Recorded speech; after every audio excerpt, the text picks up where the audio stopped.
Hey. So how about this? Fucking finally. Rafik, how long did we just spend clicking on everything but the thing we should have clicked on? I think probably like 40 minutes. We're not smart guys. I don't know if it was 40, but it was a long fucking time. I think it's been since Brad and Ash got here. So actually, it took us a good 20 minutes to realize we needed a cord to run from the machine to the laptop. Right. Good. That's kind of like, why isn't my vacuum cleaner working? Because it's not plugged in. That's pretty much what we just did for a good 20 minutes. I'm embarrassed. We have guests. Who the hell are these people?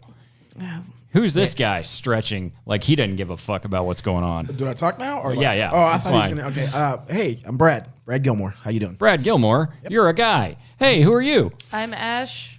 She's Ash. She's not a guy. She's a girl. Presumably. You don't know. I don't know. You're right. You know, I would hate to make an assumption like that. You have the classiest starts to every podcast. Isn't that why you partnered up with me?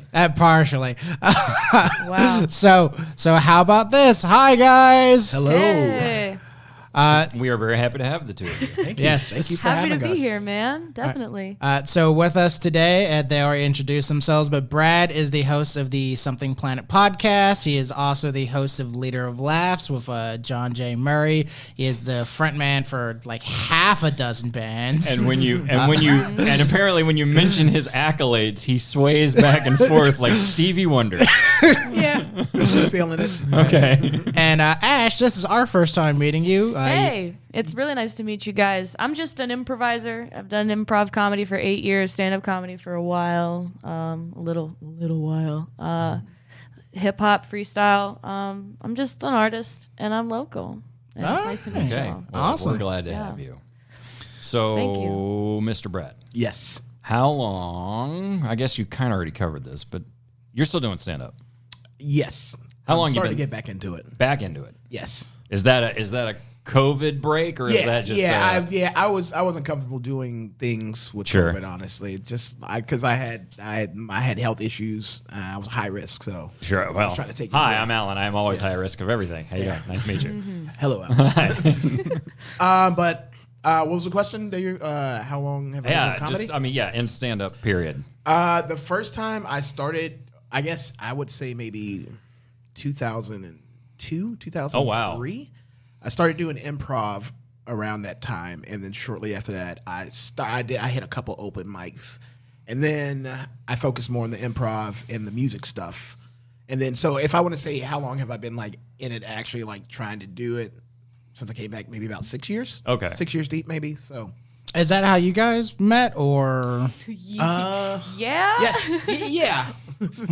Yeah. All right. We've touched on a sensitive subject. No. There's just there's been several meetings, so Yeah, 'cause I don't consider the first meeting a meeting. Well, essentially. it was just like, hey. Acquaintances, And you're like, yeah. hey. And that was it. Because Yeah. I met him at an open mic. It was Yeah. like one of my first actual open mics. Because I started doing stand-up a little bit in high school, but it was just like for, other thespians, because I was a thespian. I'm a thespian. And that's also where I started doing improv. But I started going to open mics. I met him at the Dunedin Brewery, Leader of Laughs? Yep. Is that what it is? Yeah. Yes, ma'am. And it was really rudimentary. It was just like, what's up? You doing the thing? Yeah. All right, cool. And that was it. That's pretty much how I met Brad. Yeah. Really? You intimidated me? Yeah, I'm you're sorry. a comic. What the fuck? Well, And I was just, I had never met you, and that if we comedians we don't know, we try and meet them so we can know who the hell we're looking for when it's time for them to go up. Right. Yeah. Comic, I've always related comics. If we were an animal, we would be cats. Yeah. Right? We're very much like, hey, what's up? You going to stick around? All right, I might learn your name. You could be a cat. but I would be a velociraptor if I get to pick. Oh. Or a Yeah, dragon. if you I'm get gonna to go pick. It's Is just that talking about real your animal? nature. Oh well, my nature. I don't know. Polar bear? I don't know. Well, you're what? No, they're pretty aggressive. I right? would say, Yeah. I mean, we're all Let's kind of fucking rip fat. your So, head. you know. Have you ever seen that Coca-Cola commercial where the parody of the And they Coca-Cola rip commercial? the head off. Yeah, With the baby. yeah, Yeah. Drink some like a bottle of Coke. Sometimes I just think about that, especially when I'm like trying to go to sleep. Just pops into my head. You should think of happier things. Yeah, Like, maybe. I need to see Not a bear therapist. murder. I need to think about seeing a therapist. I like the idea of just her drifting off to sleep every night, just like, bear murder. Crack open a bottle of Coke. Like, I can say I don't. Brad, it's like I don't. We haven't actually interacted much, but I've always felt like we've always been like longtime friends. It's the weirdest thing. Yeah, so I long. generally feel like I can get along with just about anybody, unless you're like an asshole. Sure. Because I give my default setting for people when I meet them is one of love. So like you have to prove that like you're not worthy of this. You're not worthy of. I guess not to sound like conceit, like you're No, not worthy of love, like- but like I'm not gonna give time or any effort into being a friend with you if you're an asshole. Yeah. Yeah. If my first interaction with you is a negative one, or I see you being like negative to somebody else, I'm like, oh, that guy's an asshole. But that happens few and far between, fortunately. Yeah. Yeah. I mean, no, like there's a lot of times where like when you meet somebody for the first time and you're like, oh, what's my first impression of this person gonna be like? Yeah. You know, like that will set the course of your relationship for like the rest of the time. You know, even if you become best friends later on, you're still There's like, always that little nugget. That guy, I love that guy. He's kind of an ass. right. Word. That didn't happen this time though. So I'm sorry that if I was an asshole. I wasn't trying to be. You know, intimidate. No, It's, intimidating. Was it is not because the I was same as just so assholery. much bigger than you? I was really, like 4 years. You've actually lost a lot, lost a lot of of weight. I have, like, yes. You look good. 250 pounds. Wow. Holy No, I'm kidding, shit! not that much. I was gonna say, dude, like what the like? Bro, I don't that's a have lot. 250 to lose. I mean, no. Yeah, no, dude, No, yeah. like, so trust me, like, as a fat guy who's trying to lose weight as well, if somebody went like 250, in my mind, I go, you lost another person. Yeah. Like, I get it. Like, I'm trying to lose. I'm I trying have to a friend. lose His a dad. 16-year-old. His dad would call it losing a Backstreet Boy. Oh my lord! Yeah, I'm a Backstreet Boy. right. Yeah. To me, I'm like, I need to drop the weight of a 16-year-old child off my body. Yeah, you Like, need to lose a that's- Backstreet Boy. Bye. Oh, I've I see what got you a- did there. I've got to lose a Shih Tzu about. I think Shih Tzu about Do it. Yeah. 15 pounds. Just about a Shih 12. Tzu, maybe a Chihuahua. Well, I don't know how you fit through the door. You're corpulent is the word I would use for you. I'm just rolls upon rolls. You know that movie? What's it called? The Thing? The Blob. The Blob. Yeah. It was just. Your age is showing. I'm. She's 42. No, that's me. Yeah. Are you 42? I am 42. 39. I mean, What? yeah. Actually, you just celebrated your birthday. My birthday was yesterday. Yeah, Yes. happy birthday, buddy. you. Thank you very Happy's much. birthdays. It was good. It was a good.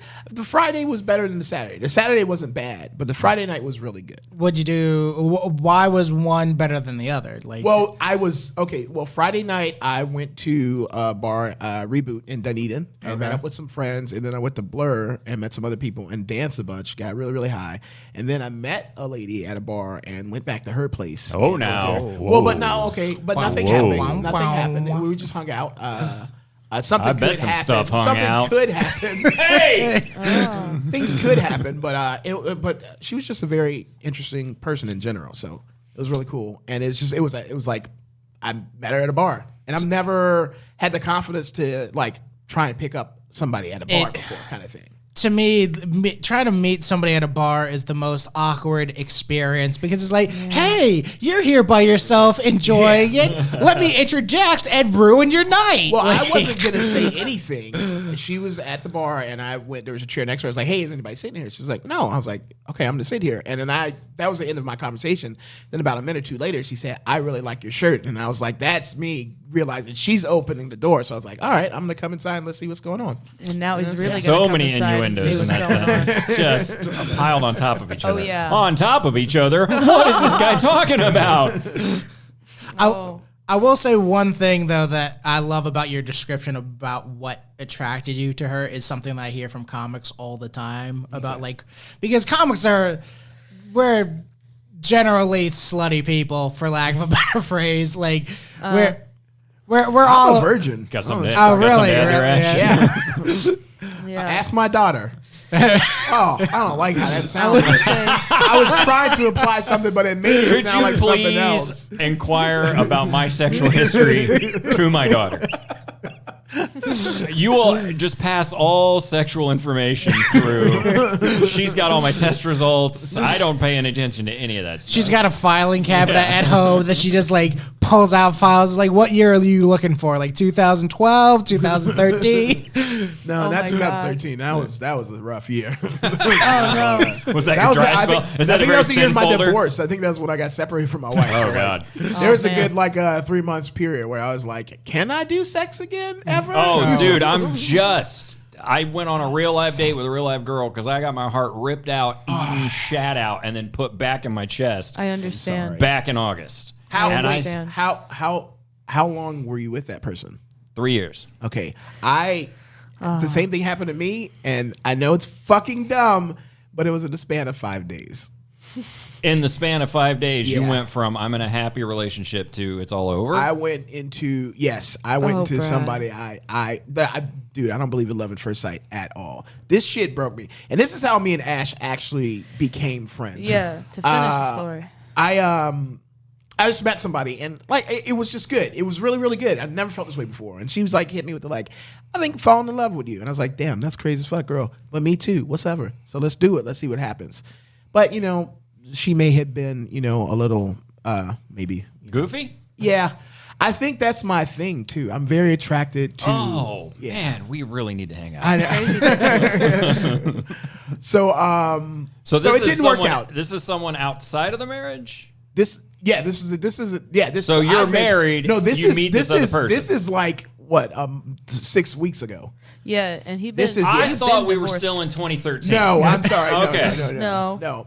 Because you brought up the That would be heartbreak thing. So this horrible. is and I mean I don't want to go into too many details, but it's just pretty much it didn't work out, and I don't know. I put a lot of eggs in that basket, kind of thing, and it sucked. Yeah. Yeah.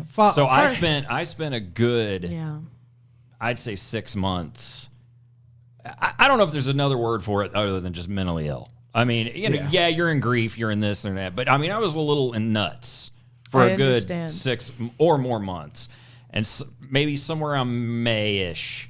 A light switch went on. It's like, hey, Alan, you should probably have sex again sometime.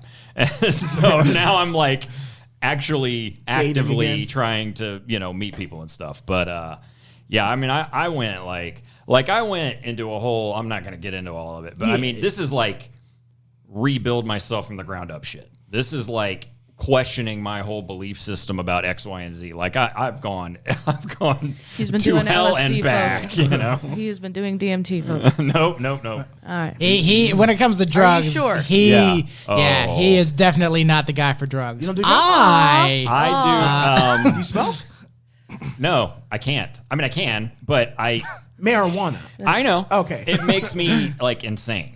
Okay. Like my friends, like my wake and bake friends who smoke weed all the time. Hey, how you doing? I tell you my weed stories, and you go, you probably shouldn't do weed. Like weed makes me yell at clocks because the clock lied to me. Oh, like it gets weird. I like Bro, when you got like, a hot button in your brain somewhere. Yeah. What? I like when people are like, they say like, I can't do weed, and then like the potheads like will be like, you just got to try the right strain. And it's like, bro, no, I don't. I just don't like it. It's not for everybody. I've done it maybe 10 times in my life, and that might not even, it might be lower than that. Okay. And out of that 10, I'd say 3 of them, let's say 2 of them were pleasant, 3 of them were not completely psychedelic. I mean, kaleidoscopes. I think we've talked about What this the before too. Yeah. You put what in your weed? I'm so sad. Just for weed. You. How did you Just do it? weed. Did you I'm so smoke sad it, for or you. did it get So, injected into your vein with a needle? First time I ever did it,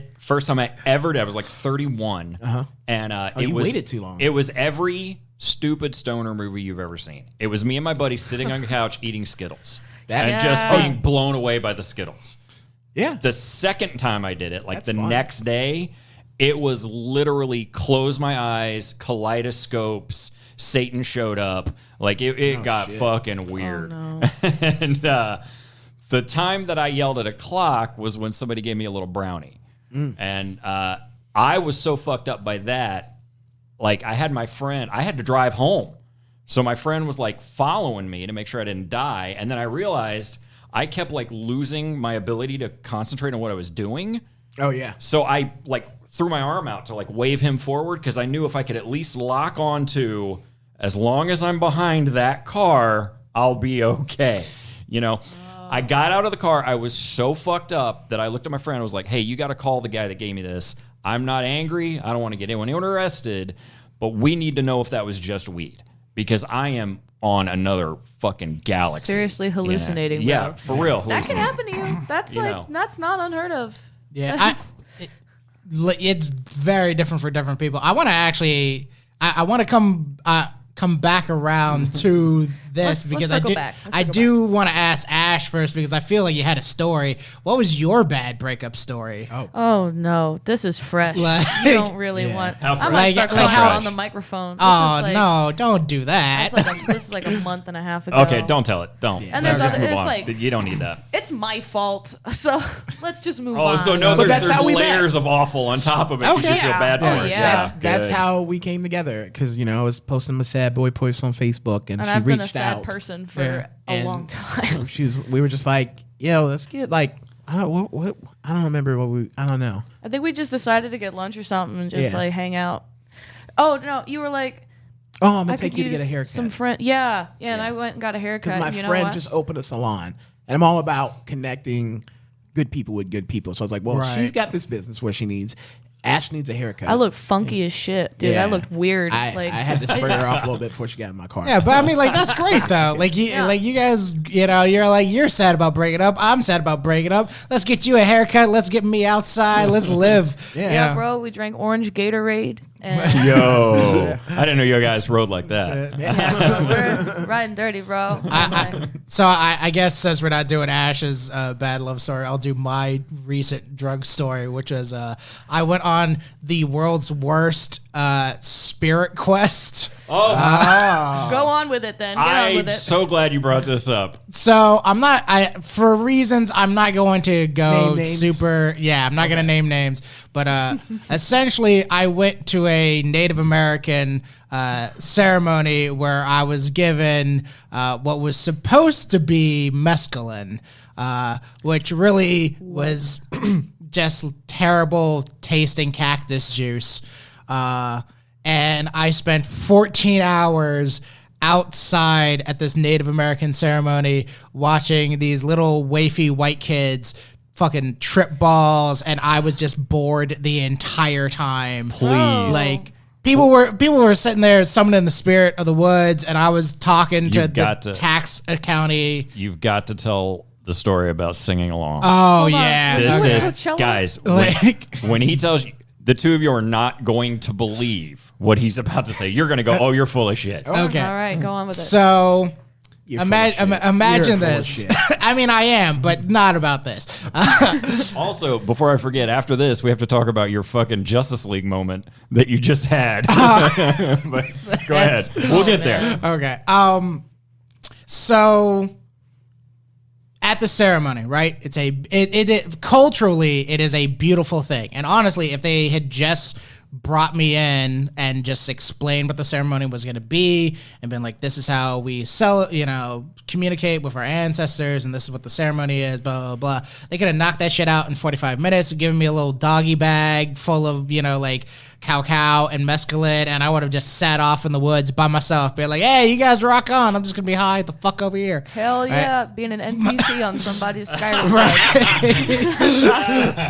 But instead, what happened is you have to go through the ceremony with them, right? And I totally understand why they do that. But Sounds like, yeah. but like part of the ceremony, they build a fire and they sing very traditional songs that have been handed down from generation to generation to generation.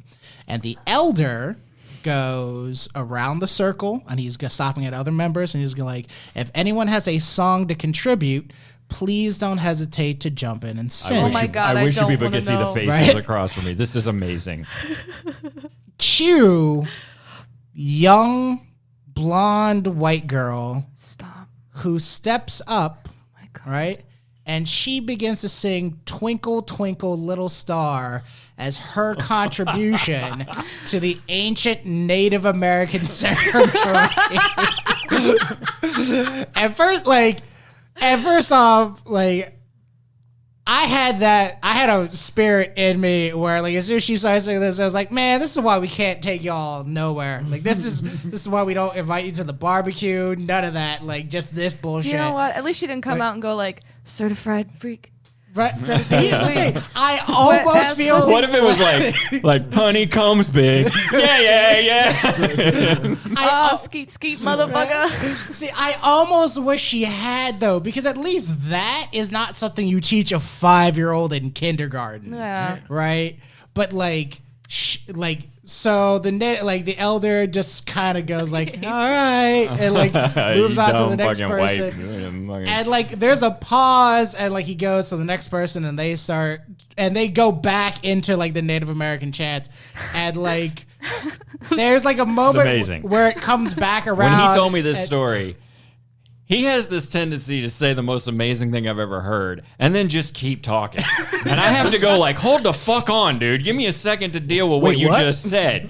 And I had to pause him when he said, oh, and then she started singing Twinkle, Twinkle, Little Star. I had to go take a walk. I was like, I can't be here right now. Oh my God, I hate white people. But then it comes back around to the elder, and he's clearly upset about Twinkle, Twinkle, Little Star. So he takes a pause in the ceremony, and he goes, this is not an improv mic. When we ask you to sing, we're talking about the traditional songs of our people. And it was that kind of huffy thing a kid does when you're at his birthday party and you open up a present that's clearly meant for him, but you're 5 and you don't recognize the difference. Yeah. Right? So he's nope, we don't do it. We don't and it's so sad though, because he was such a kind, wonderful person, but you could clearly tell how upset he was that this had happened.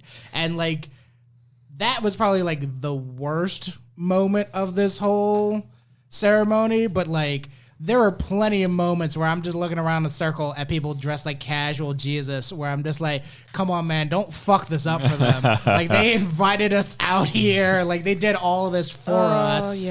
Yeah. That sucks, man. I've heard some really crazy stories. I've never been to a ceremony like that, but I know people or knew people who that just did that shit all the time, and people have done some crazy fucking things. Right. And that's the thing is I was, I might have gone in with too many expectations or whatever, but I was expecting to go in and trip a little bit. Yeah. Right. I was sitting there the entire 14 hours, just leaning back in my chair going man, I could have been home.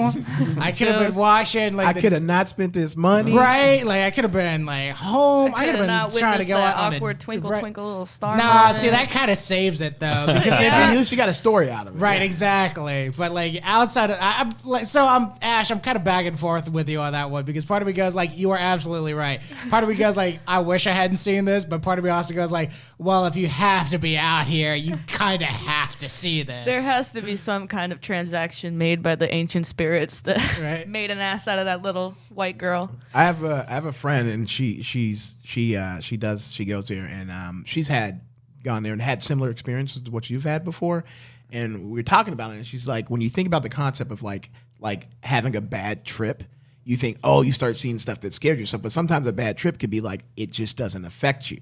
Right. And you just kind of mellow out the whole thing, and you don't actually get to a place. Yeah. So it sounds like you just had it was a bad trip, unfortunately. Didn't work on you. Yeah, it just sucked, because it's when they go around, they serve you 2 servings of tea, then they serve you 2 servings of this, I don't want to call it, it's an edible. It's mescaline and cocoa.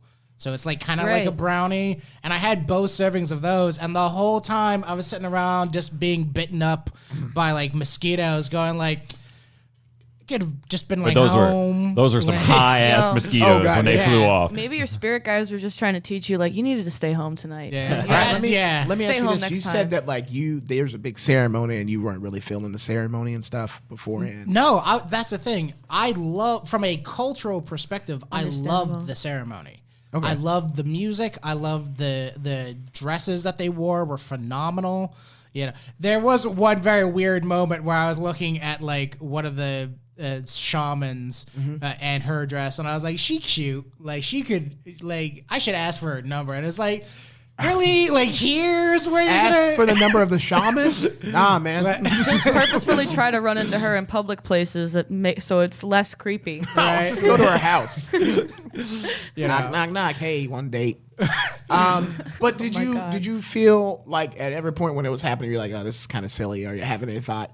Because I feel like you have to, in order for it to succeed, you kind of got to surrender and give yourself over, and you have to like believe it. I think so. Here's the thing. I don't think I had It's that. like getting the Holy Ghost. I don't think I had that Yeah. thought at first. I think around like hour 10 was like And that's fair. when I was like, I haven't felt anything yet. Like this is just, you know.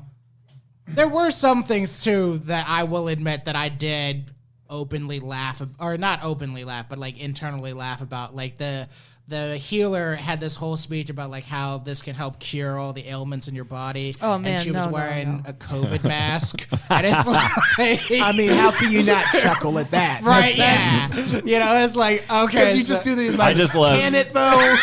I'm just thinking about my ailments, and I'm like, so you're telling me I'm not going to need insulin after tonight? Is that what you're? Damn. Is that the idea? So you're telling me I won't need to go to AA after this? Yeah. Wow. Sweet. Just That's cured. amazing. you know, and like. So like there were like one or two moments like that, but I mean like this again, the ceremony itself was beautiful. I loved the music, the beat and the rhythm of it was gorgeous. Seeing the fire at night was gorgeous. It was just one of those things where You ever like, see a fire at daytime? They're not that pretty. Yeah, That's that's It's it. not hotter than It's like You don't even there's see too the whole much fire. light. There's too much light. You know, it was just very weird because it's like you're expecting kind of like this connection to the universe. That's and the thing too, though. You went in there with those like you gotta have no expectations. But that's so fucking hard to do. So wait a minute. Which Right. one is it? Is it do you go in believing and get the Holy Ghost, or do you go in having no expectations? Both. Both. You have to Remain surrender to the teachable. process, but have no expectations of what's going to happen. Yeah, I mean, I guess the way Well, I think you probably just did everything right, and you needed an extra little brownie. I mean, maybe. Like, It sounds to me like you needed I'm a few big extra dude. brownies. Like, Yeah, it's possible, man. I remember, dude.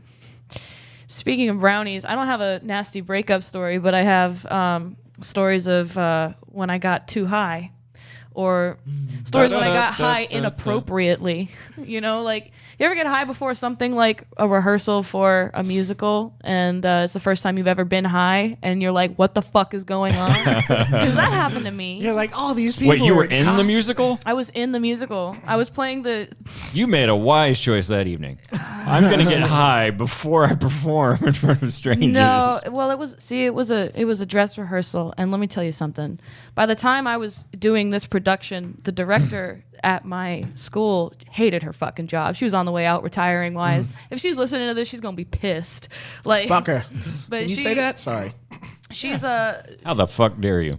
about on the way out. I was playing the wicked stepmother from Rodgers and Hammerstein Cinderella, and my neighborhood best friend from when I was like 10 happened to be in my like improv class and was just like, "Hey, I have some weed. Do you want to come over and smoke?" And I was like, "Yeah," because Yeah, I've never done that. Sounds great. by this time I'm like, what, 16 or 17? I've never smoked weed before, and I was like, yes, this is the way I can do it, and I won't have to pay for it. And so I went and I did, and I had forgotten about like dress rehearsal hell week that evening because I was high, and I was more focused on getting high.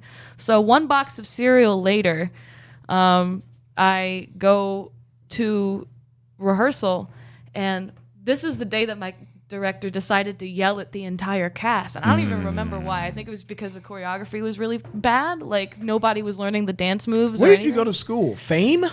I went to Seaman Hole High School, Seminole High School. Semen hole. Oh High no, School. Seminole was big on the performing arts. I remember when I was in high school, it was one of the. Yeah, it was. So yeah, no, yeah, okay, that makes And sense. to her credit, man, Nancy Sears, Ooh. great Oh, director. name drop. dropping Beep. names. Yeah, I mean, go ahead and bleep that. Fuck her. She knows she's awesome. No, I'm saying We're I gonna want call to. this I episode want to Fuck her. Nancy Sears. I want to fuck her. That's what I said. I mean, anyway, You know I'm I not like going the to comment oldies. on that you know at I all. like them oldies. The moldy oldies. Oh, I had to. The moldy. What am I not oldies. going to say things like that? yeah.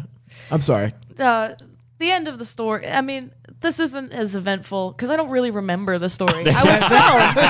That sounds like a good week story. I think can't that's remember the it. story. Yeah. I don't remember what Something happened. amazing happened, but I don't remember. But, well, I just remember being screamed at for an hour and crying, but I was in a group. It wasn't my fault. I hadn't done anything wrong except for that day, 30 minutes prior.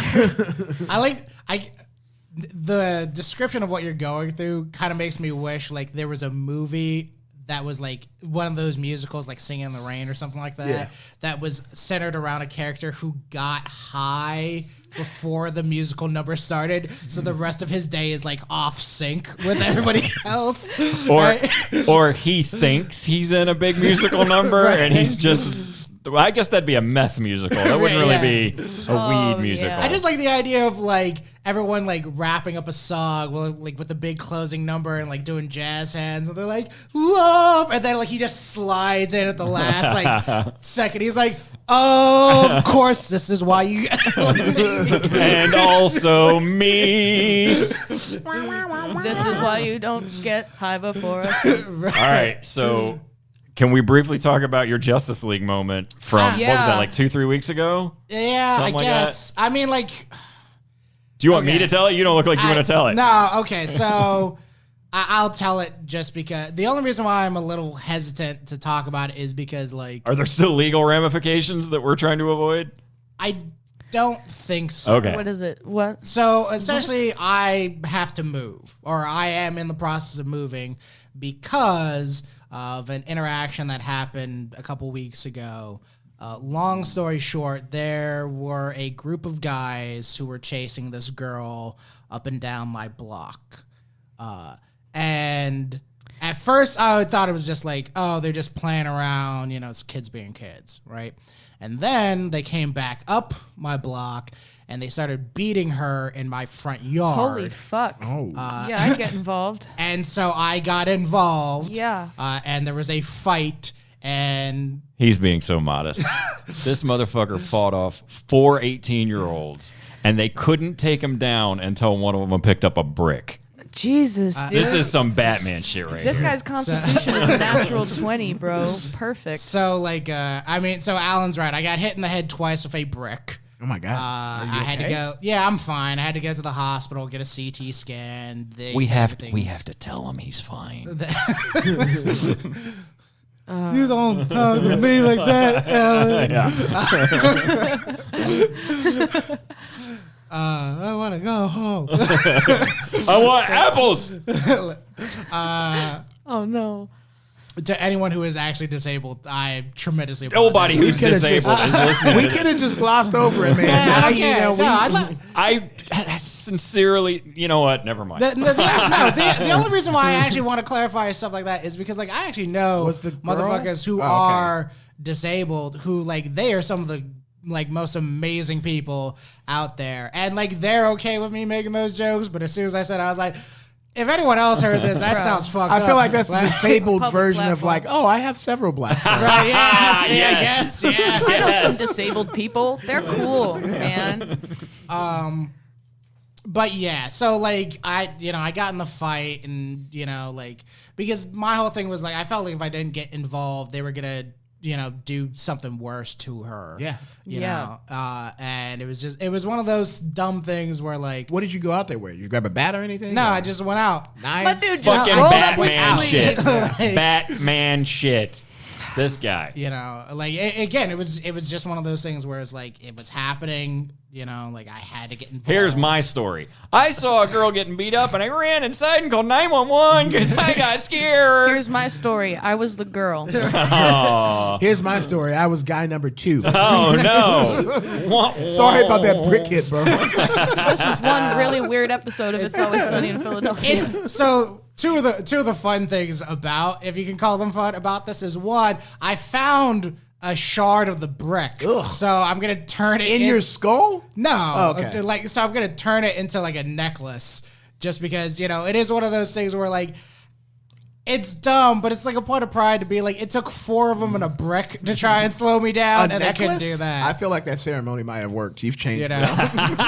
Bro. You're doing You crafts know what? now. Come to think of it, this guy's been on a real mellow journey lately. He's been like saying some introspective shit that I haven't ever heard him say in the years I've known him. See? You know what you got? You got that long dose mescaline. You got the one that takes a while. That third eye is guarantee. opened. Yeah. And like the second thing is like this whole experience has really reminded me of like how fucked up the justice system is. Yeah. Because like they arrested all 4 of the guys, right? And then I got a notice from the state attorney's office that was like, do you want to intercede on their behalf? Because they're all like 18 years old and like this might be, you know, and it's one of those things where it's like, so you're asking me, the dude who got hit in the head with a brick twice, if I want to intercede on their behalf. And part of me goes You like, want to do these guys a favor? right. Yeah. And part of me goes like, fuck, they're all young, you know, black dudes. I kind of feel like I have to, right? Just as a community thing to be like, because, you know, especially at 18 years, it's like, this will fuck you up for the rest of your life. Yeah, it You will. are already at a disadvantage, you know, because of our skin tone, right? Like, so now I'm having to begrudgingly be the better person. To be like, motherfucker, I want to ruin your life, but I can't because that just makes me a bad person. Like, Oh, man, is you- fuck. So where's the moving coming into this? So the moving's coming Because is they know where you live? yeah, because it was in the front yard. Okay. So it's like, you know, it was one of those things of like, you know, life is not What like what the made me movies. laugh was that he was saying Laugh. yes, because hi Alan, nice to meet you. What made me laugh was he was saying like, well, now all the neighbors are worried something's gonna happen. Something's gonna happen. Something did I think happen. something happened already. Yeah. You Break already down. did, bro. Yeah, I'd be. Yeah, you should probably go in on their behalf just so that you can clear your name from their conscience and they won't come after your ass. Well, you so know? that's I mean that's part of the whole because thing. you don't know. Well, so like one, I'm trying to buy a house anyway, so I was already planning the move, but it was just one of those things of like, you know, life is not like the movies. Yeah, this is not gonna be me like watering the grass outside and like Ave Maria starts playing. It's like Slow mo drive by. right, like a black Lincoln pulls Bro, you out. think you're good enough to get Ave Maria for your death? Nah. Oh, okay, Oh. fine. Chicken dance. Oh, I'm bullshit. kidding. I'm kidding. Twinkle, twinkle, I little star. need to see this in a film. I need to see slow mo, Chicken dancer. pretentious. You know, with it, like Oh, he doesn't bro. just get hit when he doesn't just get hit and the squibs go off. It's like the slow mo jerking. Boom, boom, boom, boom. I just want a recording of that girl singing "Twinkle, Twinkle, Little Yes. Star" to go. Oh, over that's your what death. it. That, there Yeah. you go. That's And the as you perfect die one. in slow motion, it just cuts to a clip of her like standing there singing it at the top of her lungs. And just a black void. Yeah. But she, you know, like the underworld or whatever it's called in Stranger Things. So it's just her, like her reflection underneath her. You're like, I shouldn't have done that mescaline that night. God damn it. If that's the last thing you see before you die, I'm really sorry. Yeah. I don't know. That would be It'd be a weird flashback to have right, before right you to be die. like, great, cool. I'm gonna remember this song in the hereafter. Imagine you're stuck in purgatory and that's what you have to listen to for half of eternity. God damn it. That would fucking But not suck. even like it's like you're in purgatory, and it's not just that she was singing it, but it's like there's no escape from it. So it's like you try to block it out, and like there's like a live recording booth, and she's in there singing it, right? And then you try to turn away, and then there's like a CD with like printed with her face on it that's like "Twinkle, Twinkle, Little Star," the top 20 cover band. Now version. that's By what I some call chick. Twinkle Twinkle, Volume By a 12. random chick at mescaline ceremony. It's time for the quiet storm. And up next, we got Twinkle Twinkle You put from in your my girl, Random White Girl. you put in your purgatory issued earbuds to try and block it out, and you find that everything on your purgatory Yes. YouTube feed It's all Twinkle is her Twinkle. YouTube channel. The Sounds more like the hell only to me, one. that person. Yeah, you know what? You're right. You know what? You're right. Although Okay, if we're gonna get into that, there is something about purgatory and hell that I just found out recently, which I don't understand. Okay. Right? So, like... Let's talk about these real things and the differences between these Let's two get very real things. No, because... So, like, here's the thing. I just read a thing recently that said that... Do you know what the difference between a dragon and a fiery dragon is? I'm sorry. Go ahead. Just have a comics opinion on it. So, like, I just read a thing that was talking about how the Pope retroactively said that babies go to heaven, whereas before they were all in purgatory, right? Which, like... What do you think the furniture's made out of? That's like when Sitting on babies. that's like when you pass a new law that legalizes something, so then you have to free everybody that got arrested for the thing. Yeah. Here's looking at you, United States government. It's just one of those things where, like, I was reading this article and one, like, the Catholic Church has a long history of, like, weird rules like that. Like, the capybara is a fish, you know, like, shit like that. Okay. That one I forgot about, but... Yeah. So, like, in case you didn't know, the capybara, the gigantic rodent of South America, is classified as a fish according to the Catholic Church because people who used to live there wanted to be able to eat meat on Sundays, and you can't, according to the Catholic Church. Well, I don't know how fish isn't a meat, by the way. I just want to brush Oh, you that could by. only eat meat, fish. Yeah. Yes. So they just they just- took a mammal and said, Yo, "Oh, this that's is a totally fish." a fish, bro. Bro, if it was a dolphin, I could understand, but a capybara, what does that make a frog? I'm confused. Right, yeah, because it's like a capybara swims, but it's like, motherfucker, so do I. Like, Hey, if it look like a fish, make it a I've fish. seen some dogs who enjoy jumping in the pool. Bro, I get to eat Michael Phelps on Sundays. Hell yeah. Oh, got a good meat on that guy. It's not tender. it's going to be an edible, though, so I don't know how your experience is going to be with that. Well, that's only if you eat the fat. Right? Well, very true. Somebody get Hannibal Lecter on the phone. Yes. I need to figure out how What to are we eat doing here? Michael Phelps. Dude, how great would that be if there was like an episode of Hannibal that was like just like a weed show with him? Oh, he's just got the munchies. Oh my god! It's a serial killer, like Hannibal, but like he the only time he gets hungry for flesh is if he gets weed. I mean, he can't stop smoking weed. So he's got to loves murder, and it's kind of like a Dexter twist. He'll only murder other cannibals. So Right? Yeah. Wow, that's slim pickings. He's got to be somewhere weird. I can't. You know. You got to at least be in Kentucky. It's the same situation like is with the Catholic Church and the Carabata. It's just like, oh, right. that guy's totally a cannibal. Yeah, that's why I ate him. Yeah. He keeps changing the definition of the word cannibal for his own purposes. I just really want to see Hannibal Lecter like unknowingly eat a devoted stoner, and then he's high for the rest Oh, of there the we go. That too. Yeah. He's just like, oh fuck. Is that what he sounds like? Is he British? I don't know. you Hey, you guys smoke a lot of weed. Let me ask you this. Yes. Is this possible? God. Is this possible? Could you be with somebody who's just smoked a lot of weed, just, right in front of you, took 3 or 4 hits or whatever, then you have sex with them and you get a contact high? Does that sound like something that could happen? Man, you would have to suck in a lot of pussy juice for that, but maybe. I think you'd have to be hotbox in the bedroom or the car where this is happening. Okay, because I don't think you can get high from having sex. And there if was a we're high and time fucking in a car, it once shouldn't once in my You got life high? there was a time the woman I was with, she had just smoked some. We had sex, and for the rest of the night, I was having like that weird fractal high. Now, it could have been that I was just sitting next to her while she was smoking it. Probably. But I think he probably just got a contact. because I was Or having. maybe it was like anxiety or something. Or I don't know. No, because when I get high, I get the only word I can come up with is fractal. It's like I can experience what I'm experiencing, and then it's like I catch back up. So it's like, I'm back. I'm so back. you're just I'm back in existing, reality. It's and like, then okay, you I'm back stop. in reality. I'm at the table. I'm talking to Rafiq, and then I'm losing track, and I'm not really. Oh, I'm back in reality. And so, so I was definitely having that. So it had to be the weed. I do that all the time too. That's like I have the This realization that I fascinates me. am high.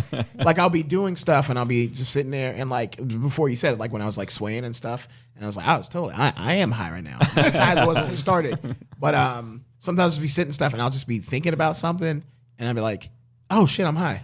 Yeah. Like I'll be like, oh yeah, I'm high. That's why I'm happy. Ash, you look like you really want to ask me a lot of questions about Well, I mean, I just find this so fascinating. Like, have you ever done psychedelics? I did a little bit of a mushroom. I did. This is all with the same person. she had some mushrooms that she put in some pills, and she kind of distributed them, but it was not much. Yeah. Okay. And all I did, that's the first time I ever understood the idea of having a body high. I was definitely a little loopy in the brain. I was laughing a little too hard, but I was wearing like sweatpants, and I just kept rubbing my legs together in my sweatpants. When I'm high, I love to rub my legs like this and like push on my muscles. Yeah. So I've had that feeling like palms on thighs. I don't know why. I've had great. that moment on that particular mushroom. Then later with her, I took a little chunk of an actual chew it up, swallow it mushroom. How'd it taste like shit? I don't remember. It tasted I like shit. definitely. I mean, I kept all the stupid shit. I mean, I'm not going to say anything interesting. All the I'm falling into the bed. I feel like I'm melting. Like all that crap. Like at one point we were listening to music on her phone, and both of us just looked at each other and went, "That music doesn't make any sense." It just sounded like crazy It was like Black Sabbath, but it just sounded like static. Was it just like a landline you left off the hook and you get that hang up noise? No. But when I get like that, because I've actually been a little bit like that on weed too, where I'm very psychedelic and very just kind it sounds like it. in That's outer what space. I was like. I was wondering because this happens to people where they smoke too much weed and they develop psychosis. It just happens. Okay. I'm certain. It's cannabis. There's a name for it.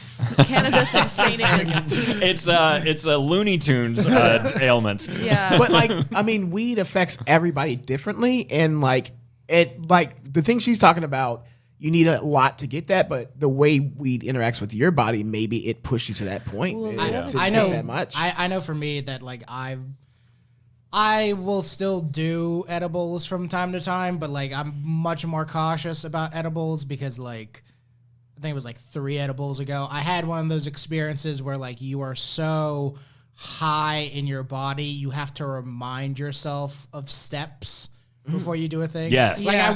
I went to the bathroom and I was like, all right. Unzip your Wipe pants. my ass. Right, Take out yeah. your penis. Right, exactly. It was literally like remind I was myself like, to do that okay, every we're gonna pee. Then I was like, okay, we're gonna First, we have to stand up. Right. I was like, okay, first we're gonna sit down and pee because there's no way you're gonna make the target. Then I was like, okay, stand up, unzip, sit down, pee. Stand up, unzip, pull down your pants, sit down. So pee. I think part of maybe my experiences is I don't enjoy that. Yeah. You know what I mean? It's like I've definitely what you're describing right now is reminiscent of some of my high experiences. I don't like being in that state. See, I'm like, just for me, that's neutral the on sweet it. You know spot. why? Because I'm high, so I'm neutral on everything. Yeah. Except for like good And then TV. it doesn't help. So if I get, again, I haven't been high often. I'm saying all this to you because you seem to be very, very fascinated I'm by it. super fucking fascinated. Okay. So I have this thing where if I hit this moment of high, it's like, okay, it's time to listen to music. I'm not talking to you. I'm finding the trippiest, most psychedelic song I have in my collection. I'm putting that shit on loop, and I just close my eyes and I, ride the waves. Nice. Great. But she was a very extroverted person. I've said this on the podcast before, but especially when it came on the mushrooms, she wanted to touch me and talk and have sex. And all I could think is like, I'm trying to decide whether or not I'm a cartoon character right now. I cannot fuck you. I can't. That sounds like a perfect time. That's not, if I didn't know if I was a cartoon character or not, I'd be like, well, when I pull down my pants, if there's a penis, I'm a cartoon because reality is new. Even if there wasn't, I'd just be like, all right, we're doing some Roger Rabbit, Jessica Rabbit shit. Like, come on, bring it on. yeah. Which one are you though? I get it though. I don't know. I would like to think I'm Jessica Rabbit in this situation, just because she seems You want to way be more. Jessica Rabbit? Yeah, she's just way more put together than Roger. That's really it. Rafiq, good for you. Our society is much more understanding of your choices. I mean, I think it'd be weird if he was like, yeah, I want to be a fucking rabbit. I want to be a bunny. It's like, hey, basically, it's like, hey, what do you want to be? Do you want to be a woman or do you want to be a furry? And it's like, I guess I'll take a woman. You know what? I'd pick. I'm gonna go with the furry. I I like my side with you penis. on this right I here. kinda like it a I lot. just want to be a rabbit. I think, to be real, I think it'd be a lot of Rabbits fun. have the biggest penises of all mammals per their size. That's false. No, 100% is a lie. It's time to wake up. Yeah, folks at home, you guys have not met Brad like I've met Brad. How'd you meet me? Brad has the most amazing ability to Lie? I don't even call it lying. He will just tell good you actor. something that's unfactual with such conviction. Well, that's all you have to do to convince Like- people. If you say something with confidence, people generally believe you. Right.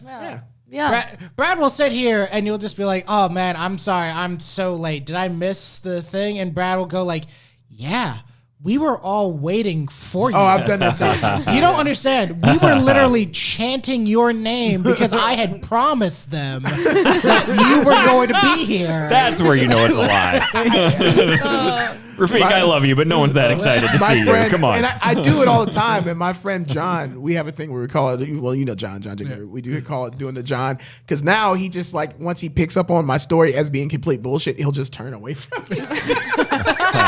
So we call it Doesn't the even John. respond. Yeah. It's just- Brad it's a way. bullshits so much he has a code word for Yeah, it. leprechaun. Yeah. That's if you, the code. if you It's my suspect safe word. Brad might be bullshitting you and you want compensation right that second, say leprechaun. He has And to complain. I've never lied. What's what the leprechaun is at. compensation? Then I'll tell the truth. Oh, well, I'll that's not compensation. Yeah, well, I mean, like, Come on. but Fork it's it over. also so I'm never in a boy who cried wolf situation. I'm like, oh my God, Rafik's getting the brick by 4 guys right now. That might be not a true story, but if I drop a leprechaun, we know we need to fucking go because it's serious. Yeah. So Oh, leprechaun is verification that you're telling the truth. yes. Oh, because If he says so leprechaun. frequently are you deceitful? that you Exactly, find yes. that I get it And now. because it's just jokes. I like to do little pranks and Right. jokes. And it's never anything, and I always admit the truth like immediately. It's never like a lie that goes on for weeks. Oh, yeah. Unless I forget, because that's happened to me before. John actually did that to me because we smoke weed. He was telling me about Mr. Robot, that show. You guys ever watch it? I've seen 1 or 2 episodes. And I was like, what? I was like, oh, what is that about? Is that like the world is all robots and he's the only human left and he has to save humanity? And he's like, yeah. And I thought that was the truth for like 3 years before he forgot to Oh tell my me he God. was fucking with me. Catcher in the Rye. Okay. I've actually never read, but I'm aware of it. It's just kind of my understanding of it is Isn't it just about It's baseball? the book that killed John it's Lennon. just a kid that just kind of wanders around through life and doesn't really engage and kind of almost does stuff but doesn't quite do it. It's one of those shitty modern novels. Essentially, it's a story about a kid who probably has autism, but we didn't have the word for it back then. Okay, is that actually what it is? I mean, Okay. basically, all of the So- descriptions of the character would be like, this is somebody who has autism. Okay. Yeah, we but they don't, didn't know yet. My friend is reading, so it's a down to earth, uneventful book, as I understand it. I've never read it, but my buddy was reading it, and his brother walks in and goes, "Oh, Catcher in the Rye. That's that book where the guy goes crazy and kills everybody with an axe and walks off." And my friend spent the whole book going, "When does he get the axe? What is going on?" Oh. I love when I confuse Stephen King with another author that I don't know that I don't give a shit about. Does it have anything to do with baseball? It doesn't, right? No. See, I'm thinking of Field of Ooh, Dreams. I never read the Yeah. book, but it has to do. They call him the catcher, I think, because he like. This is gonna sound bad. Uh-huh. Catches the children because they like roll down the hill or something. Like he goes out and catches them so that they don't. Hurt themselves? It's so. been a long time since I've read it. The main things I remember from it are, like you said, some lunatic basically used that as an excuse to go kill John Lennon. Yeah. Yeah, he was And, looking like- for an excuse. This Bro. book didn't tell me to kill John Lennon. Which one? That one didn't either. Which one? The catcher in the rye. Sure. Right, dude, I love that idea. I love the idea of him going to his local library every week, being like, "Give me a book." Like, Just recommend me a book that might make me do kill something John. bad. Yeah. And it- So it's like, "Have you ever read Moby Dick?" He's like, "No, that made me kill my sister." I want one trying to that'll get enrage me Lennon, so man. bad that I'll kill the guy who compared himself to Jesus. That's like what he could have just done. That he could have just used a stupid religious angle. Yeah, he could have just been like the Bible. Like, you know, Nah, because Jesus is too forgiving. It wouldn't have worked. yeah. John Lennon was a piece of shit. By the way, he was not a nice man. Is that Most true? people are like, this is the thing I always talk about when it comes to famous people, because it's so easy to shit on famous people, and I do it all the time myself. But like, I constantly have to remind myself of like, everybody you think of as like cool or special in history is probably a piece of shit. Yeah. I read after Chuck Berry died, I read this very balanced article written by a woman, and she was talking about how Berry was notoriously abusive to women. Yeah. Like that's just part of the story. Didn't he set up cameras in the bathrooms to see the? He did some weird shit. Yeah. And her whole angle was like, look, yes, let's acknowledge that, but also let's not pretend that the guy didn't fucking revolutionize rock and roll. Yeah. Right, Like, exactly. you don't throw out the baby with the bathwater. It is what it is. I think if you're gonna talk good about an artist that's a bad person, you better be just talking about their work. Yeah. Just be Right, talking about their exactly. work. And this is the thing about the cult of celebrity that I've never liked, is because when it comes to celebrities, people are always focused on like, oh, are they a good person? And I go, That's a bonus, bro. Exactly. I go, I don't give a shit if Michael Jackson was a good or bad person, because I shouldn't be basing my morals on Michael Jackson. Right. Like, Well, yeah. I think everybody has a responsibility to be the best person they can be, and we should call people out when they're like being You really should- awful. you should call them out, but again, I'm not saying don't call them out. I'm just saying don't base your morality around anybody. Like people Right. love to say, "Oh, Gandhi was this great person," but one of my favorite fun facts about Gandhi is like, dude was a racist, and he wrote in his journals that he would quote practice sleeping next to his nieces in order to avoid temptation. Whatever the fuck that means. That's archaically awful. Right, and I go like, what? And again, Well, I we go, want, it's. I'm going to say something so brilliant right now. Do we it. want our black and white solutions. That's all it comes down to. Oh, yeah, This was a great guy. Martin Luther King was always great all the time, 24 hours a day. He never did anything wrong. The man kissed gold. Yeah. Yeah. I don't know. You jacked off the animal porn.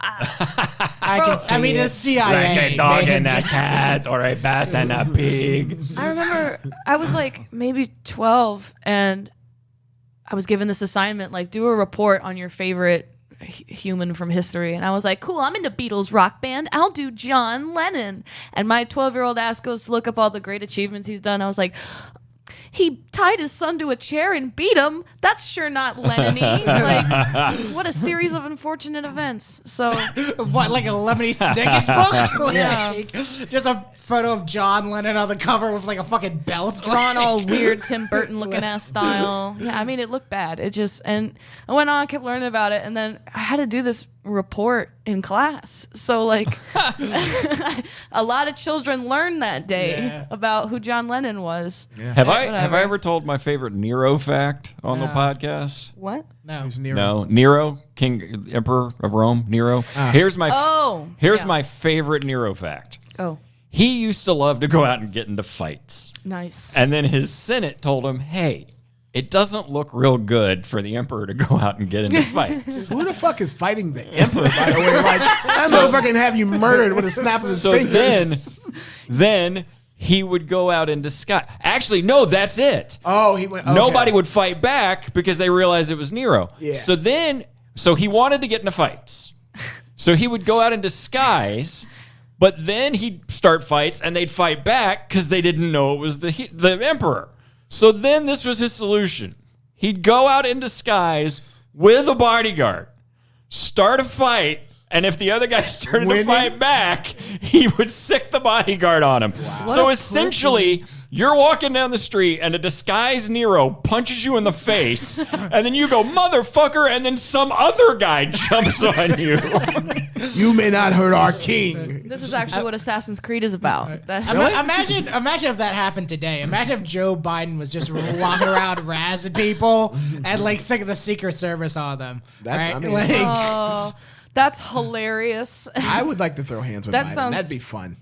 I mean, that I would. Unless I lost. Unless I Like, lost. Yeah. I would be You so want to embarrassed. beat up Joe Biden? No, I don't want to beat him up. I said I would like to I would like a fist fight with him. That would be You'd like- dude. That think about is the a good story, yeah. Like An who could say old-fashioned they've done boxing that? match. It'd be a sports thing. It wouldn't You be like would- I have no hatred towards You'd him. flick him on the shoulder and he'd crumble. I would like to think so, but I don't know, man. He might have that old man strength like Master Roshi and Are shit. you challenging Joe Biden to a fight? Joe Biden, think- I am challenging you right now. Heard it here Anytime, first. Any place. So Brad how end about up- this episode? Whatever. Yeah. Oh, I'd love to see that. Could you imagine that? Like a televised boxing match between the president of the United States and some rando fucking. It could be like And a guy with a podcast. it could be like a wrestling match, and it'll be a handicap. It'll be me versus Biden and Obama, and then like it'll be Obama will turn heel and betray Biden. Hit him with a chair. Like Biden will go out to tag him in, and then he'll get down and just like flick him off, and he'll be like, "What?" And then I'll do my finishing move on him. I've thought about this extensively. Who's Clearly. the ref? Who's the ref, man? The ref would be Hillary Clinton. I think that it has to be, yes. This is the Democratic Wrestling Convention. Bernie Sanders. She just comes out in that pants Bernie suit Sanders. with Yeah. fucking black No, and Bernie white Sanders is the Stone Cold Steve Austin scenario. The glass would break and he'd come running down with a steel. Here love comes Bernie with a steel chair. Oh my god! I will admit the I'm image. gonna beat your ass. And then at the end, y'all have to break kayfabe and give each other a hug. Oh inside yeah. the ring. And then the picture will get leaked online. Like, well, that's very. I just like the image of seeing Obama jumping off like the turnbuckle with like fucking people's elbow. Yes. Yeah. Oh, that's like, in front of the newspaper like photo. suit on, right? Oh Like, yeah. I'm ready to do. He and I eventually are going to invest money in an actual studio because we have so many sketch ideas. This do is now. this is my sketch idea. I don't think I've met anyone yet that thought this was funny. I think this is hilarious. All right, you're So- pitching low here. Yeah. you're I'm really in, though. tossing It's this ball right it's Soul Force, the nonviolent pro wrestler. And Okay. he's upset with the oppressive, violent means by which the champ holds the championship. So he wants to challenge him to get the belt. And when he gets in the ring, he just sits down and like sings while the champ like beats the shit out of him. here. This only needs to That's be. funny, right? Right. So I do he think tries to that's fight hilarious. through the power of his voice. Well, no, it's the whole nonviolent. Okay. Nonviolent aggression is he thing. like, well, he what's wants his to use aesthetic? nonviolent aggression to get the belt because he doesn't like the oppressive way that the belt has been used to hold down the whatever, and you know. This just feels like a bad feminist novel. I'm really sorry, bro. I think you got to go back to the No, drawing it's a board good with that one. one. Screw all of you. That's all right. That's the one I will go down for. I would love. I'll give you 3 of your No. shitty ideas just for No. new mine. I think if we rework it a little bit, it could be great. If the sketch is just about you pitching this idea, that's hilarious. That just got sad. No, that would be hilarious. Now, see, what you have to do is you have to have him pitching the sketch to like the heads of NBC. Oh, and yeah. it's the No, he's not pitching a sketch. He's a wrestler pitching the idea Pitching to the Vince character? McMahon. Oh, yeah. He's like, Oh, my I'm your gosh. next guy. I'm your next guy. Hear me out. See, look, we're workshopping. We're look Okay, at that. see? okay, fair The enough. guy just looks like a resident of St. Pete, so Yeah. he's already playing the part. Yes. Like Rafiq says, casual Jesus. Yes. One day I The guy want who to served me be. the coffee. Yeah. See, Oh, here's ow. the thing. I love the fact that you can say that because when you say casual Jesus, an image instantly forms in your head. Yeah. Yeah. Everybody knows what casual Jesus What is looks like. formal Jesus? Well, he's either in white Jared robes. Leto at the I was Emmys. just Yeah. fucking And thinking that's- that. Wow, I was thinking Billy Ray Cyrus on a good day, Okay. on a really good day. I still can't. This is so dumb. I still can't believe Jared Leto gets to have a sex cult.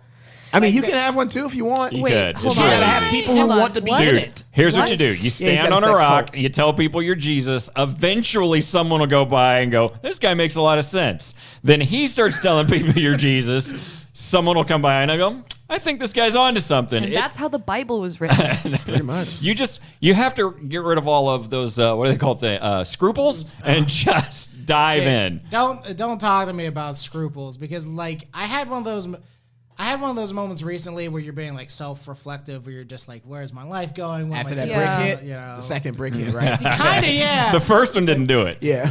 Because there's a moment at every fight where like you suddenly become a pacifist, where you're like, "Man, violence is not the solution. Definitely getting hit with a brick isn't. Like this is not keying on my list of things to do."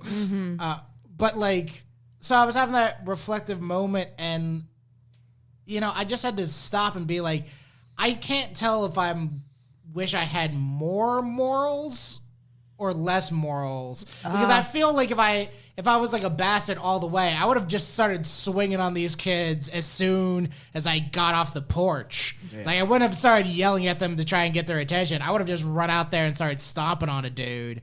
But instead, I was trying to be like, bring middle-class sensibilities to the hood. To be like, let's have a dialogue about why she doesn't like being curb stomped in my front lawn. You know, like... No, you did. Let's rap, guys. Let's have a sesh. You did that. You did the right thing. You did the right thing by trying not to hurt anybody and then doing so when necessary. Yeah, That's what Spider-Man would do. You know, see that I appreciate that because he is my favorite hero. Oh my God, we're friends now. Yes, that's all it took. No, dead One ass. Spider-Man Look, reference. One of my closest friends, his moral code is basically just what Peter Parker does, and you know what? He lives a guilty. good fucking life. Have a broken heart, get killed a couple times, have a person that basically takes the mantle after you. No, but like, I think Peter Parker is the height of superhero secret identities because he's the only one that just like would not try to kill you outright and isn't Batman. Clark Kent is not going to try to kill you outright. Yeah, I forgot about don't you him. get me started, I don't care young about ladies. him. I just don't care about Superman. Obviously, Apocalypse from the X-Men universe is the best. Survival of the fittest. So I can tell we're all nerds here. We can all get into this. I will say this about Peter Parker. The thing that I love the most about Peter Parker's secret identity is just the fact of like he is the only superhero who constantly tries to stride like in the real world. Like Superman can just fuck off to the Arctic, and like there's no real consequences for him doing so. Batman's got the money, right? But like every time Peter Parker is like away from work for like an afternoon because he's fighting crime, oh my God, somebody calls him and they go like, "Where the fuck are you? I'm not covering another shift for you." Yeah. You know, that's why it gets harder to understand what's happening in a lot of these superhero the shows, especially because at some point you're like, how is Barry Allen still affording that apartment? Yeah. Yeah. He hasn't been to work. He's been doing the Flash shit. And we know his parents aren't around. Man, I like that show, but I started to hate that show for two reasons. Reason number one, well, they're both the same reason, is I started realizing they did this thing where like somebody would get upset about something or sad about something and leave the room, and then somebody else was like, I'll go talk to him. And that would happen like 5 times in a fucking show. Yeah. Which is dumb. Call. Very dumb. It started to piss me off. Another thing is, I got so sick of the superhero needing the fucking pep talk every episode. Like, he'd have doubts, and then he'd be like, Barry, no, you can totally do this. Bro, you've been the Flash for 4 fucking years. You can run 50 billion times the speed of light. You can do it. How many times in the last 4 years have you traveled time? Exactly. You're going to be all right. You can do it, bro. You don't need a pep. I'm a human. Right. What? You know. You're the god. I am the worshiper right now. Bro, does anybody remember the classic Justice League cartoon that was on Cartoon Network in like the early 2000s? Oh, Is yeah. that just me? Yeah. Oh my God. Such a relief. The broad-chested ones. Like the they're all triangle shaped like a torso, goddamn Dorito. Bruce They look amazing. Wonder Woman's there. She looks amazing. John the Martian is there, and I just got a kick out of him. I didn't like... He was cool. Yeah, I was maybe 1 or 2 digit children at this point, so like... Oh. But anyway, my favorite scene out of that show is when something crazy is about to happen. Like there's a bomb about to go off. So the Green Lantern projects like a runway out of his ring toward the sun. And the Flash runs on top of it, like toward the sun, and yeets this thing into the sun. We watch it explode as he loses oxygen and like falls back into the earth. That's so awesome. It was fucking sick. The Flash was my favorite for a long time. Exactly. So he doesn't need a fucking prep talk. right? I don't Yeah. need no pep Well, talk. that's a CW show. Probably. Yeah. It was. Yeah, it's not a CW show if there's not 4 people crying per episode at least. I Sounds feel like like the best thing to happen for like a DC like movies, universe, live action shit, and the worst thing has been the success of the Christopher Nolan Batman films, because those films were really good. But then everything they did after that tried to recreate that. Right. But Except all for the those TV characters, shows. Yeah. The TV, but like because Man that was of under a Steel, different umbrella. Yeah. Yeah. But like Man of Steel was like all dark. Like Clark Kent was all dark and brooding and shit. I didn't I didn't like that personally. I'm I don't sure know. Are we've you talked Superman about guy? this. Here's the thing, and I'm sure we've talked about this, and I do not want to go down this rabbit hole. But Okay. it is abundantly clear that and this is not just conjecture. I mean, I could go into it, but Okay. when Warner Brothers gets involved, they fuck it up. Oh, okay. Yes. Yes. Meaning they had zero faith in Wonder Woman. They didn't care about Wonder Woman. They just said, yeah, go make that movie. That was one of their best ones. And it was great. Then they said, we have a cash cow. We better get involved. And they made Wonder Woman 1984, and it was a steaming pile of shit. I haven't. What? Shazam. Oh. Shazam, I like Shazam. was fucking great. It was amazing. Because nobody at Warner Brothers gave a shit. Every time they give a shit, they get involved. And this goes back to 1980 with Superman 2. They had no faith in Donner. He made this Superman movie. It is, to this day, one of the best superhero movies down. ever made. And what did they do next? He was in the middle of shooting 2. They got rid of him and fucked it all up. Oh no! And what came after 2, though? I mean, even Superman 3. Right. Which was horrible. Even But look at Richard Pryor was in it, so that was cool. even look at the fucking controversy that they just got into with the Harley Quinn show. I hate. What was the controversy with the So I don't get me wrong. I don't like that show at all. I don't? I liked it. I really don't because I had an intervention with this guy There's over a that show about Harley Quinn. yeah. That sounds bad. No, that sounds good. Here's the thing, right? The premise of the show I like. Because I go like, okay, you're doing this from the villain's perspective. You have all these characters, yada yada yada.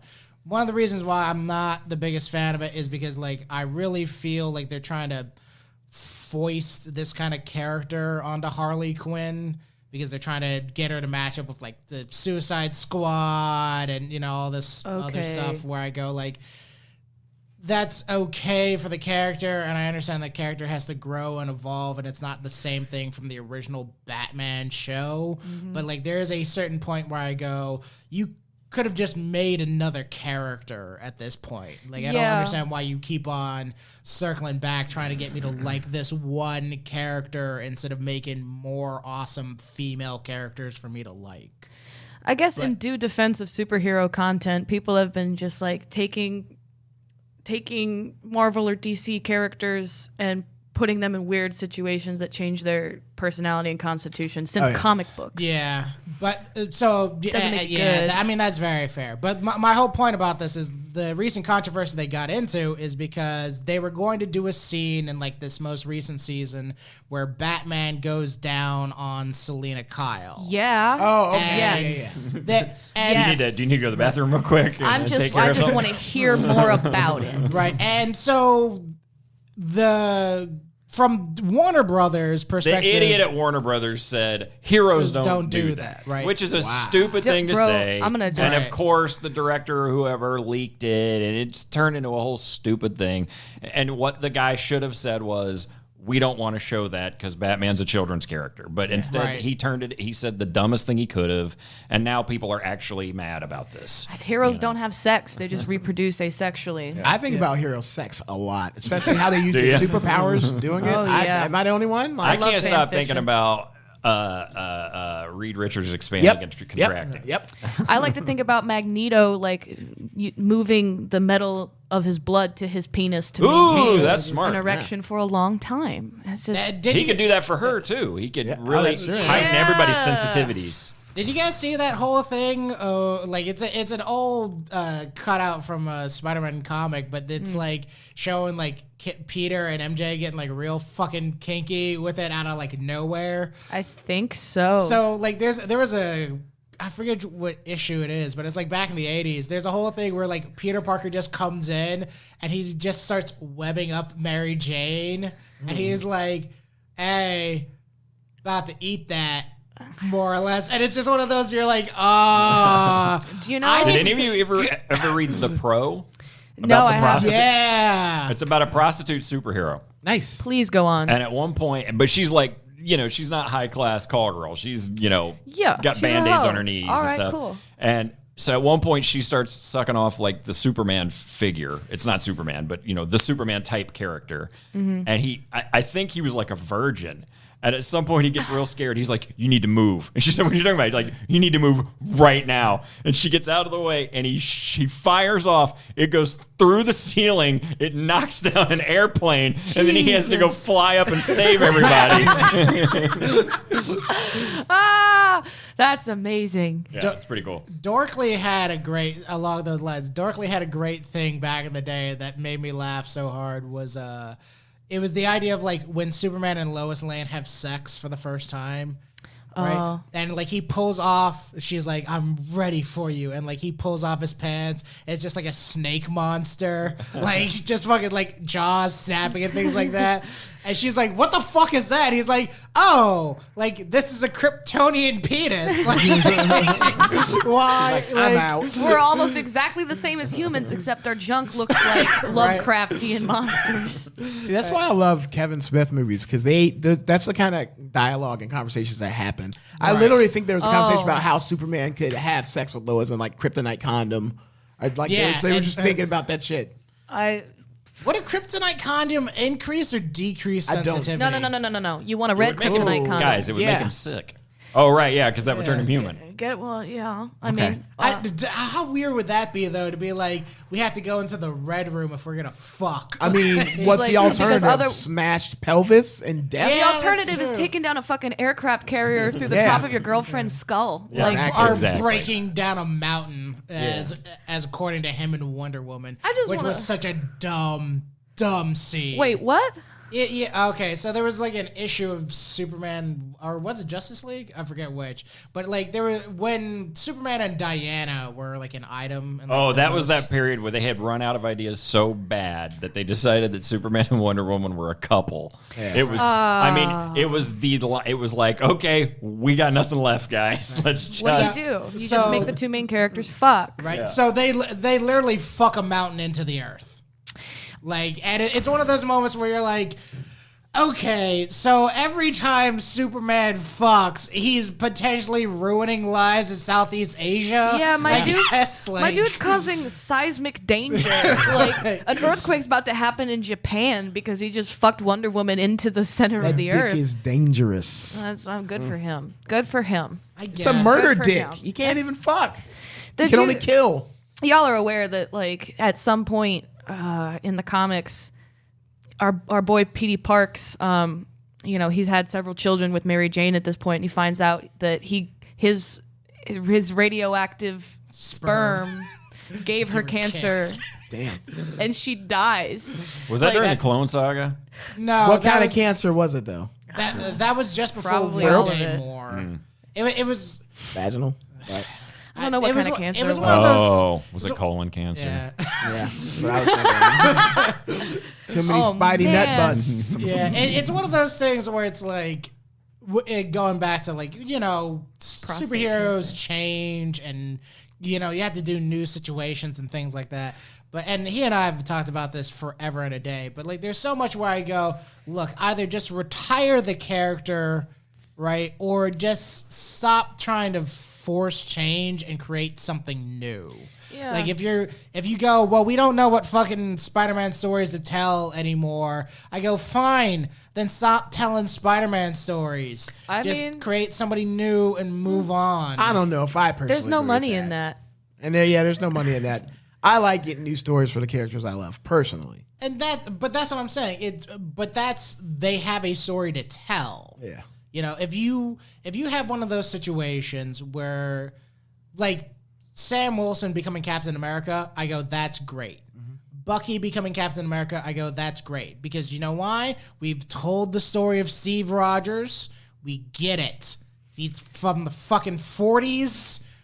He's a super soldier. We get it. We've done his story to death. Yeah. Right? And I go, if you want to bring him back, don't bring him back as Captain America. Bring him back as Captain Canada. Right? Or Nomad or somebody else. You're talking like in the movies. No, just in Nomad. general. In the Because I go let him retire the mantle and pass it on.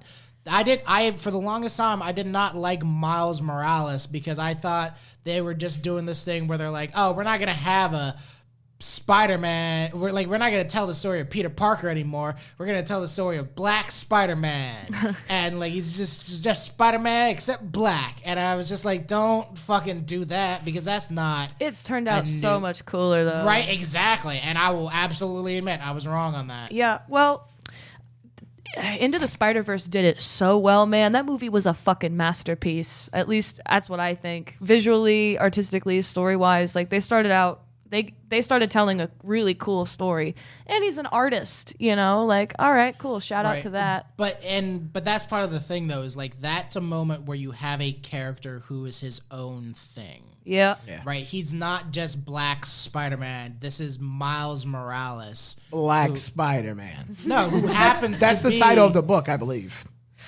No, is it? No, Rafik. Like there's a whole thing because there's a whole thing where he absolutely it's him and his friend are watching someone talk about him on the news and they go Black Spider-Man. He's like, I don't like that at all. How do they know he's black? His whole body's covered. Yeah, well, they could just tell by how he danced real good and played basketball. He keeps drinking grape soda. Oh man! Insert racist joke here. Yeah. And I already did that. It's fine. He was actually wasn't he in a black suit for a while though? yeah. Yeah. Despite yeah. okay. I want to say it was like black. Did you ever and read the purple. one? It was one of the Paul Jenkins issues where it was like a little boy, and he kept fantasizing about like, hey, something was going on. The little boy was having a hard time in his life, and he just kept fantasizing about Spider-Man saving him. A little black kid, and then at the end of the issue, Spider-Man like takes off his mask, and he's black underneath. And it was this idea that this kid idolized and had no idea that there was any kind of racial whatever, and whatever. It just was like, I can be a hero too, sort of thing. Kind of, but I think it was more about the universality. That's probably not a word of Spider-Man. For everybody listening, this is a superhero podcast now. Yeah. We're just going to talk about superheroes. By for the next way, indeterminate Rafik, amount of time. I've been staring at this thing for however long. Where is the time counter? How long have we been recording? We've been recording. How does this work? 2 hours? We've been recording for just a little bit under an hour. How do you know? Because I've been tracking the time. Just on the top of the screen? Yeah. I can't believe, guys, this is GarageBand, and there's not a thing that says like, a second one, a second two. It's all these weird numbers that make no sense. Oh, okay, old man. What if we're not recording? There it is. Nope, that's not it either. I don't know what's going on. Yo, if I found out we weren't recording, so- I'd shit my pants laughing. No, so we've been. So I was actually wrong. We've been recording a little bit over an hour. Is that the time? Yes. That second group of numbers? Yes. I see now. Okay. He's got it, guys. I got it. I learned how to read. You guys all heard it. I'm so proud of you. Finally passed kindergarten. It was hard, guys. Do you want to do... We haven't done this in a while. It's time for our sometimes segment. What's making you miserable this week, Rafik? Oh, wow. Jeez. So There it is. Never takes long. So I've been trying to buy a house recently. I've been trying to buy here in the Tampa Bay area, and I will specifically say I'm not going to say the name because I don't know if they would ever hear this, but there's one New York finance company that keeps on buying houses here in Tampa Bay, and they have literally bought 3 houses out from underneath me because they are able to come in and just drop like a extra 4 or like 5 like grand. Yeah. I saw this thing the other day. Ass. I saw this thing the other day. There's that the politicians love to say Wall Street and Main Street, and saw this thing the other day talking about how there just is no Main Street anymore because Wall Street has bought Main Street, and they're just jacking up the prices all over the place.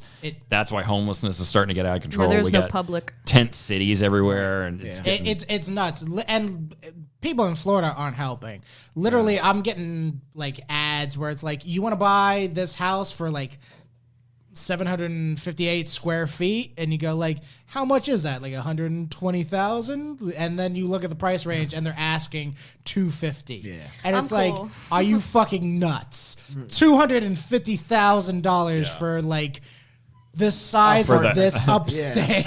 for the beautiful metropolis that is Tampa. It's got a nice view of a brick wall outside. Yeah. Right. They can use one of those bricks to hit me with, so that way I can just save time. 2 foot by 10 foot backyard. It's fucking nuts. And the thing that has been driving me nuts is like, you keep on running into these people who they'll say, all right, we'll do something reasonable, right? This house, 1,000 square feet. We're asking 125 for it. You know, make your best offer, right? And you go like, all right, cool. 125, probably getting appraised for 130 because that's the price in the neighborhood. I'm gonna offer 135, right? Okay. Somebody will come back to you and they'll be like, well, we were kind of hoping you would offer more. And you're like, what are you talking about? And they're like, we were kind of hoping you would offer like 250, and it's like, motherfucker, just start the price off at 250. Like, don't waste my time getting me to come down here. You don't start negotiations at the low number. That's negotiation 101. Yeah. Yeah. You know, and it just sucks because like as difficult as this has been for me, you know, like I am in a very, as much as this past year has hurt me financially, right? I'm still in a relatively decent place. So I cannot imagine somebody working fucking like $9.75 an hour trying to buy a house because you try to live in Tampa and they're asking for like $1,200. I was having this conversation with my family a week ago, where I got to get out of my house. My neighborhood is crumbling. There are literally roaming dogs in my neighborhood. Oh it my is God. getting bad. So I came home one day. There was a man face down in my yard crying on a cell phone. Sir, are you okay? He didn't have anything to say to me, and his friend just boredly waited for him in the car. This is This is just how I come home. So His wife found out. I just did a Rafiq where I just want to keep talking after saying the insane thing. Anyway, so my family's going, well, where do you want to go? And I'm like, well, I would love to be, maybe in Ybor, Seminole Heights, St. Pete.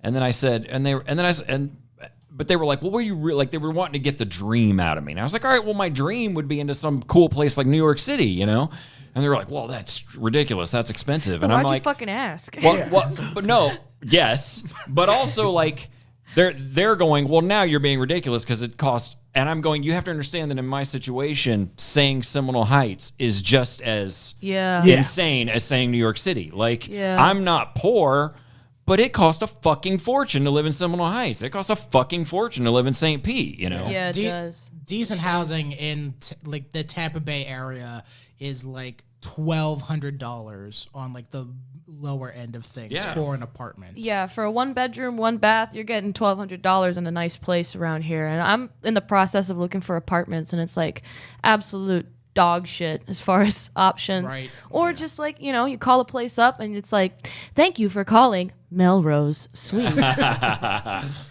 We are so excited to get your call. Leave a message. Mr. Black. And you're just like, fuck. Like, nobody gets you back. That's what, that's a little bit of what's making me miserable this week, but that's not my turn. That's not my turn. Oh, I didn't know we were doing turns. Brad, you got anything?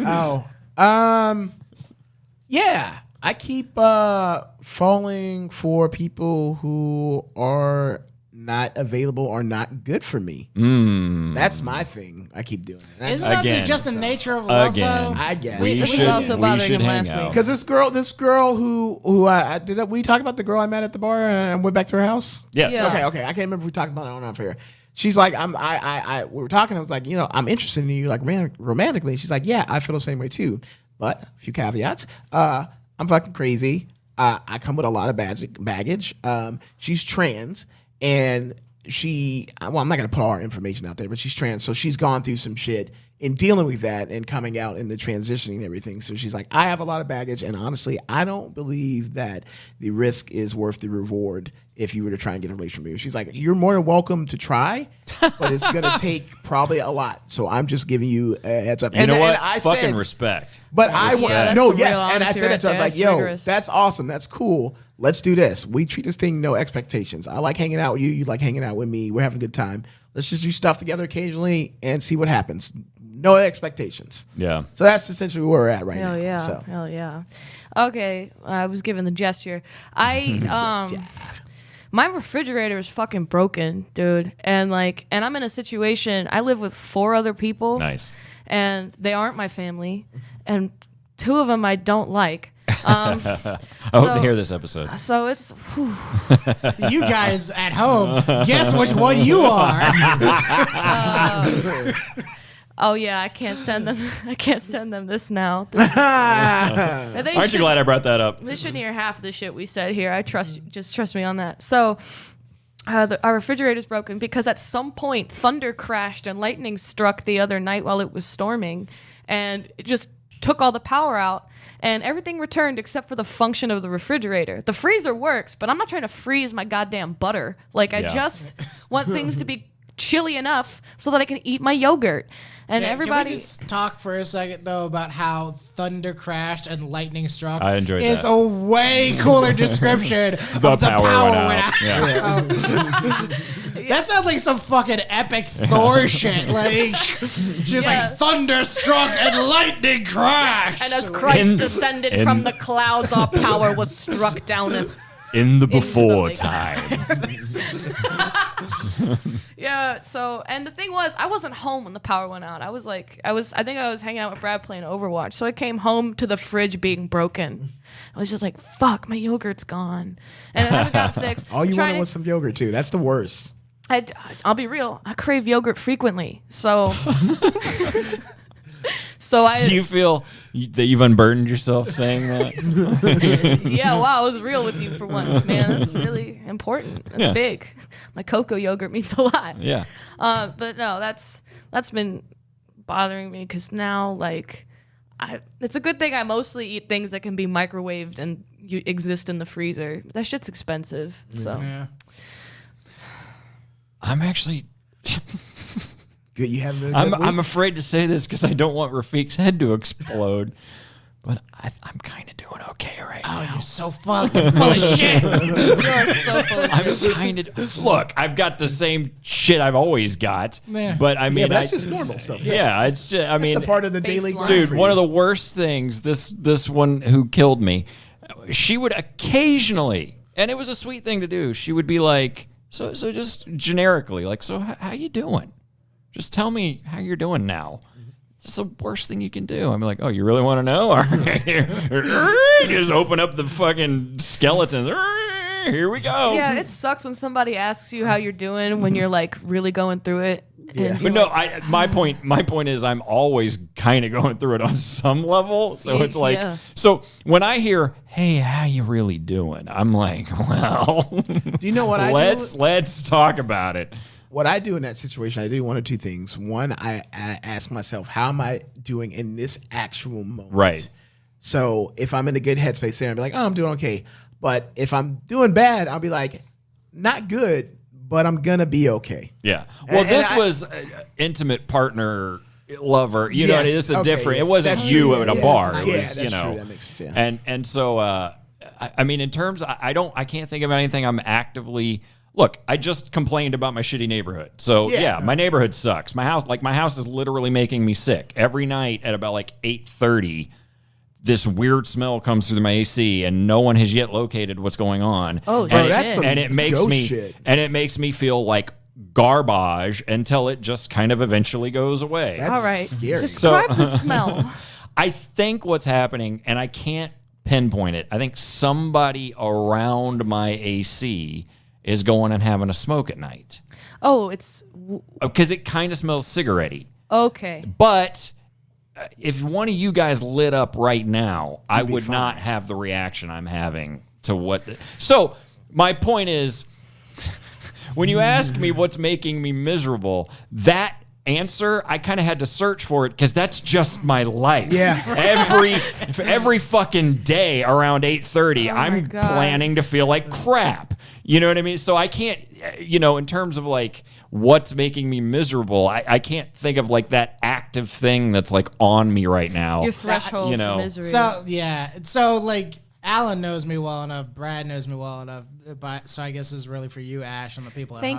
Thank you. But it's to me, the what's making you miserable this week, Rafiq, is less about like actually being bothered by a lot of things, and because I find the act of the complaint funny. Yeah. Because it is that thing of like, you know, like I was talking to my realtor today about all this going on. Is like I'm bitching to a guy trying to sell houses about how New York billionaires are ruining my life, Right. as This though is it's hilarious. on a personal level. Yeah. Right? Like a finance company in New York just woke up one day and they're like, hey, you know who Ernest Shaheen is? Does he have a nephew named Rafiq? Fuck that kid.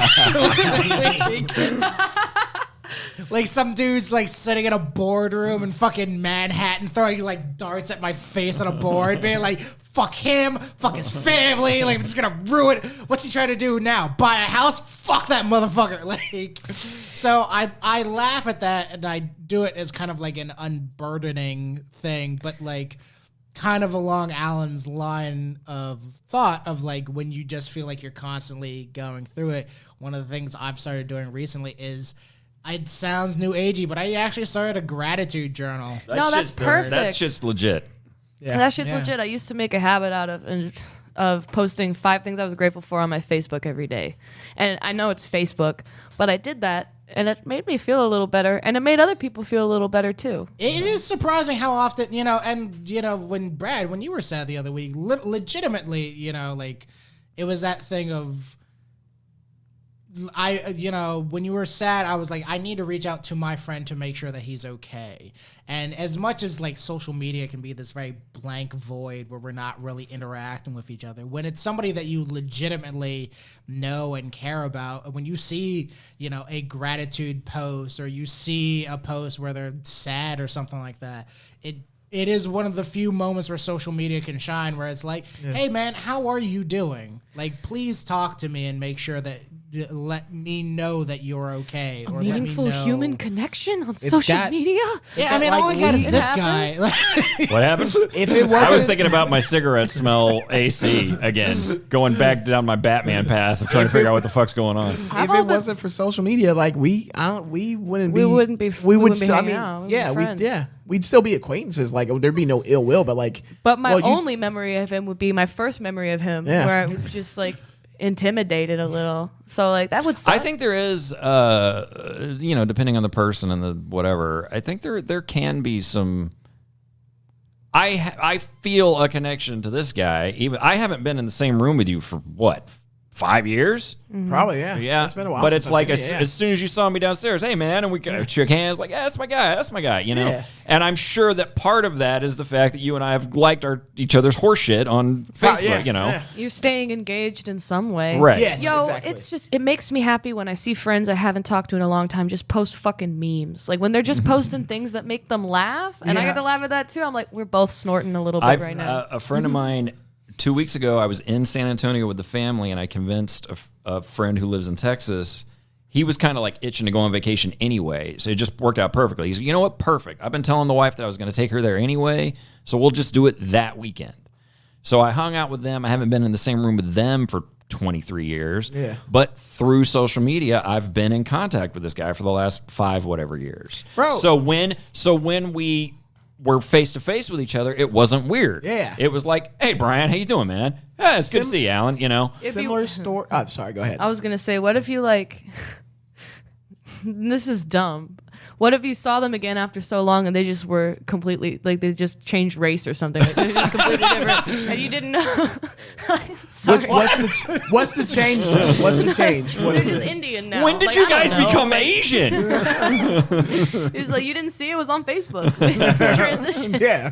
I like the idea of it just being an ridiculous. option you can choose off of Facebook, and that's how it happens. Like you just go to your settings, you're like, no longer white, gonna go with Pacific. I was gonna say Pacific Islander. I like their hair. I want that hair. Their hair. Can I say that? I want to be a black person, Brad. I like their hair. Okay. Oh yeah. You're okay Yeah, with you it. can do it. Okay. You have premonition, but I will let you know I am not the whole of the black race. So you got about 0.1% of support right now. She must speak to the council. Rafiq, what say you? Yeah. Yeah, you got it. You got to. So let's like. Look, don't ask me. I get half a vote. I wanted to say that joke so bad, and I just kept it inside. I'm one vote passing. Oh yeah. Or She's but you're where's my mom's from El Salvador and she's fully brown, so like I don't know what that makes me. Fully brown. fully brown. Like She's not carrying the virus. Palms of the hand, She's full bottom blown of the feet. brown. Yeah, full blown brown. ooh, yeah, I don't know what that. I guess I'm Hispanic, Latin. Latin. Latin. That's fine. I think you nailed it. You're Latin. Yeah. Oh man. Yeah. What were we talking about before? We were talking about, for some reason, being able to change race. Oh yeah. Oh yeah. Oh, if you change your race on Facebook and it changed you in real life, then I would just change my relationship status all the time. I just for fun. Currently involved, head of a harem. Click. It's like suddenly 12 bitches appear around me. Hell yeah. In a relationship with Bo Burnham. I wake up handcuffed There to he him. is. Fuck. Would you really want? I mean, Bo Burnham's great, but like, would you really want to deal with that kind of mental illness that often? That sounds like a yes. The mental illness in me sees the mental illness in him. Kind of works We for feel you, doesn't it? seen, yeah. We would either have the blue people avatar type connection where it's like, oh, wow. Or he'd probably look at me and be like, fan, and then walk away. You know? Fan. But he's tall and So here's what's fun all about I'm looking for in a man, I guess. funny. What's and, fun about this is that you can at least, in a 7-day period, you can just hit all the races. Are there like, only 7 now? Sure. I feel like water, we're really fire, Yeah. earth, air, ghost. Ghost, yeah. And so, like, I like the fact that there's no commitment to the change. I could just be Asian for a while until I get But bored if you with think it. about that, if that was something we could do, racism would be gone, bro. Yeah, sure. It would be Yeah. like, how you gonna hate me? I could change whatever. No. Hold on. It would just be on trend to be a certain race every so often. Yeah, that's Like, true, it's yeah. not Like what? currently. Yeah. Oh, hey But now. I'm saying white is Whoa. always trending, but sometimes White like is brown would be trending for a Hashtag while. white is trending. Please, for That's the Christ's sake, episode name. please, if you're listening to this episode, please hashtag white is trending right now. Please, I beg of you. Next week we're doing hashtag Hispanic is trending. And no, that's it is. Well, now like people are sort of fetishizing certain traits associated with certain races, like fuller lips, bigger ass, hips. Swollen nips. Potato chips. Chewing dips. Okay, so I can clearly tell this conversation would take us another 2 hours, and I am wholly down for it. But we have been recording for nearly an hour and 45 minutes. How long do you guys already. usually record We for? try to release hour-long episodes. When we go long like this, we usually split them up. Right. Oh, okay. So, more than happy to keep on going. Right? You're good. You see me chilling. What time is it? It is currently 10 or 8:44. Oh, I was okay, like, good. yeah, So 10 would have been bad. Yeah. yeah, so we can keep on going. Just know it'll probably be split on 2, or we can hold on to this conversation and try and bring you back again, which I Ooh. would love to have. No, I say do it now. We're all in the Do it mood. now? Go for We're it. all Okay. doing it, and I'll just come Does back anyone anyway. need to? Yeah, Does well- anyone need a potty break? Yes. Yes. Let's hit the pause button. Okay. All right. Are we actually recording? Are we? It does not look like we are. Hold on one second. Oh, this is all staying in. Is by the the man way. jumping? Well, we have to make sure that there's a red. What's the deal with? It's on a new track, but it does seem to be recording, so we're gonna keep going. Yep. Okay, Rafiq. Everyone's bladders have been evacuated, so Quickly. go. So Women how and about children this? first. So are we? Wait, we were just talking about Alan's diabetes, and Who cares about diabetes? You had a thing that we could spend 4 hours talking about. well, so we're talking about what races were trending. Yeah. White is trending. Yeah. Well, white's been trending Well, for hold the on, past no. 300 years. I 400 got years, the impression that you 500 years. had a thing, like something had popped in, and you're like, all right, this could take the next 4 hours. Here we go. No, I was just talking about the fact of like we can just talk about the fact that fucking like as a person of color, Brad as a person of color, you and I can. Ash is a person of color too. I'm white passing, but I got you. You know. But I'm see, pink. even that's a thing though, where That's it's my like color. we could talk for hours about the fact of like certain, as a person of color, certain aspects of not just culture but like physicality become like trending issues for like fucking white people at the drop of a hat. Yeah. You know, and it's so weird because like as like for me, the thing that I have constantly gotten over the course of my life are the full lips thing of like, ooh, you got real thick lips. You know? But look at these fucking kissers. I mean, come on. Okay. But see, you hear that defeated sigh? That's what it's like. Your lips are sigh. Like, You know when you peel a banana, if you were just put the peels back on the banana. I'm really sorry. I'm totally playing with you. but like, for me, it's that, and also my hair. You know, which is actually like a kind of a weird thing of like I am balding now, so I don't get it as often. But like the number of times where like I have literally just been in public and a stranger has tried to run their fingers through my hair because they're like, "Oh, it's curls. I love it." And it's like, motherfucker, I don't pet you. Like, I don't And know. if you did, you'd get arrested. Right, exactly. Right. If I just walked up to a white woman, I was like, "Oh, she's so pretty." It's so silky and straight. Like, let me just rub my fingers through your hair, girlfriend. You know. You would be a registered sex offender by next Monday. Yeah, that is. I don't like it. Like, I've known plenty of beautiful people with curly hair or a variety of races, and people just like shit that's completely different from their own shit a lot of the time. Yeah. Like, This is the one that always.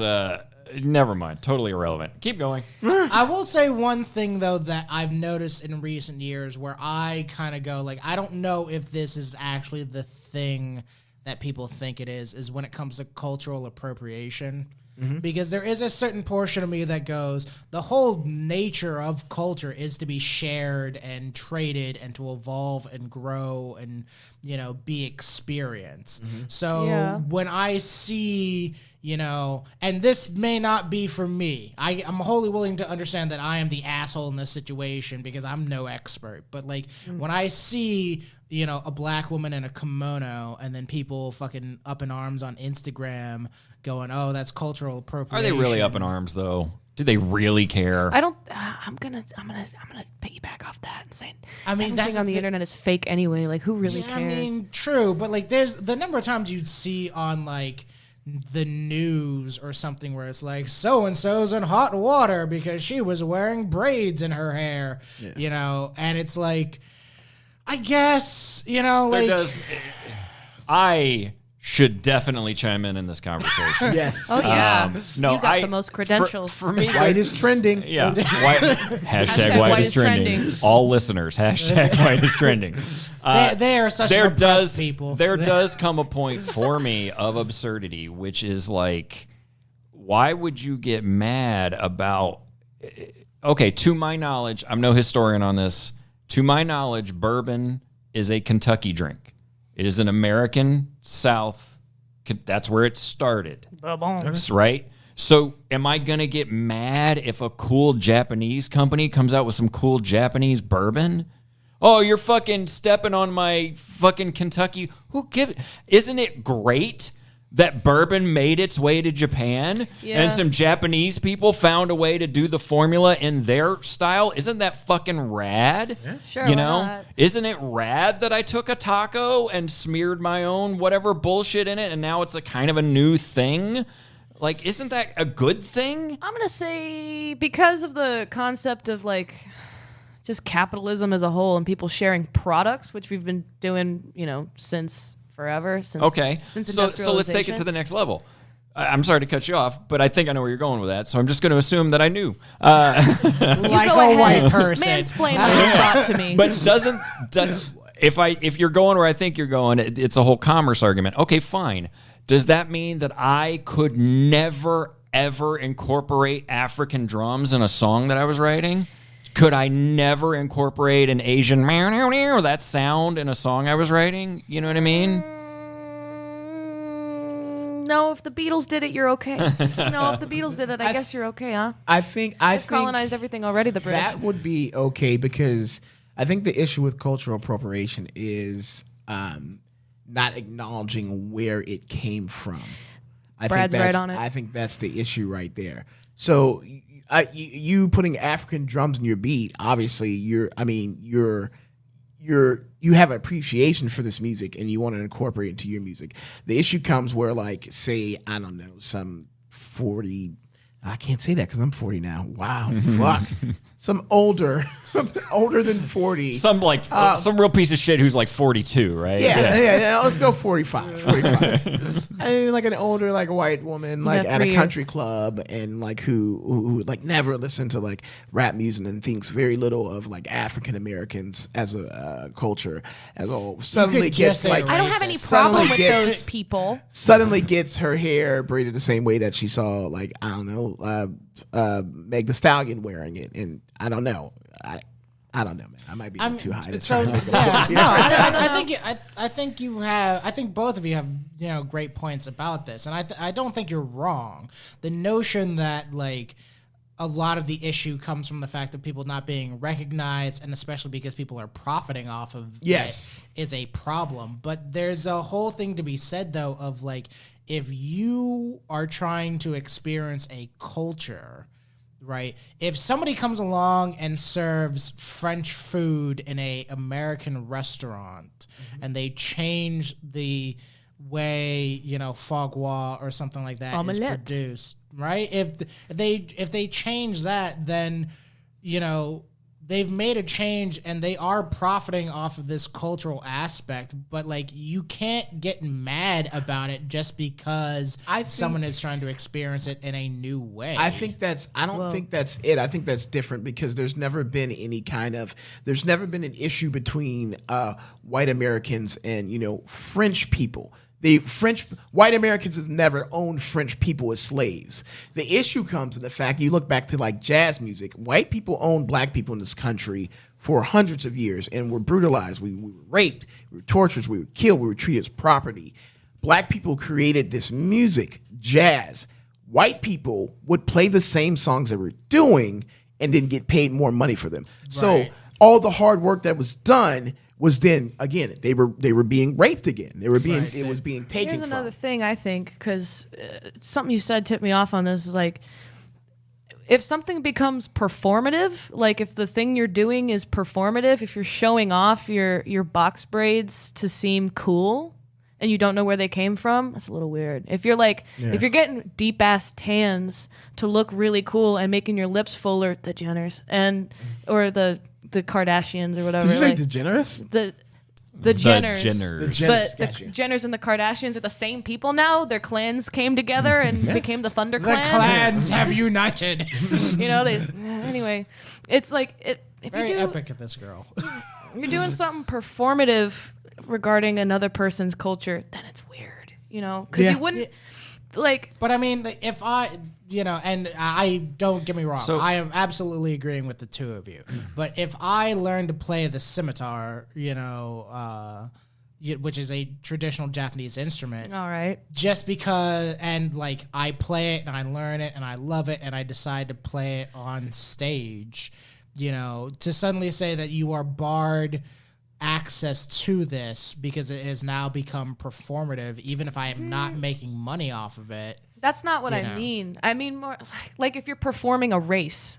Like that's what I'm getting at. I'm getting at influencers that like make that, are definitely not actually black or Latina. They're white, but they make themselves look a certain way because it's trendy. Certain races are trendy right now. White. Hashtag white is trendy. Hashtag white is trendy. Like, what's her name? The chick from not iCarly, but from Victorious. Oh, Ariana Grande. Yeah, Ariana Grande. Yeah, example. We know she's Italian, but she went from like pale as a ghost with bright red hair to racially ambiguous, Yes. and we don't know how or why. Like, No, you guys are absolutely right. The idea of like getting and serious here on the superhero podcast, Yeah, I guys. Somebody tell a dick joke. yeah, I mean, like we'll turn on a dime, but trust me, we'll bring this back around to stupid fun. Do you in think like a the Human moment. Torch has wait, burning folks. sensation Do you when he think that ejaculates? There we go. What race do you think the What Human Torch happens would to be the if you Human could change Torch's asshole when he flames on? Oh man. Here's the question: Flaming Are hot the shits. flames Are the flames roiling? That's the first question. Is it just Yeah, stagnant flame, or is it like? No, I think they're Solar. I think they're moving. Okay, Yeah. so are they pushing outward from his ass actually- cheeks? actually, are I they believe- coming I like could be in a wrong. circular? I believe his cells, like there's like kind of like holes in his. They're microscopic openings where he can eject flame from.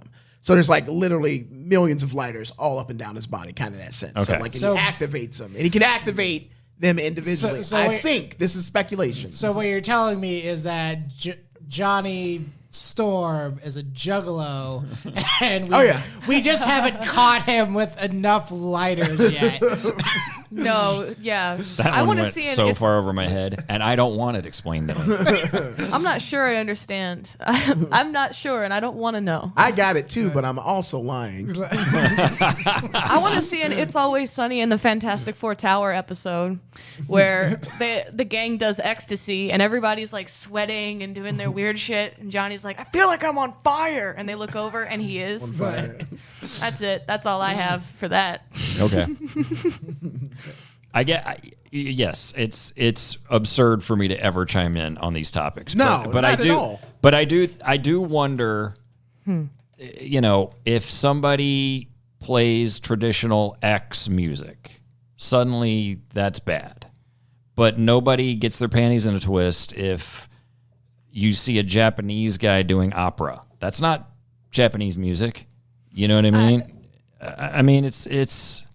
I'm again like what happens on the internet in places where people get that jazzed about shit. Like I don't think it's really that important. I don't think it actually does that much. No, you're correct in that regard. If you Like, get it's offended, you not- are part of such a small minority like that gives that much of a fuck. Unless there's real racism going on. Like my point is just when we as a whole talk about the nature of like cultural appropriation, I feel like a big thing that's being missed out is kind of like what Brad said, is you're not giving credit due to that like race or that cultural origin.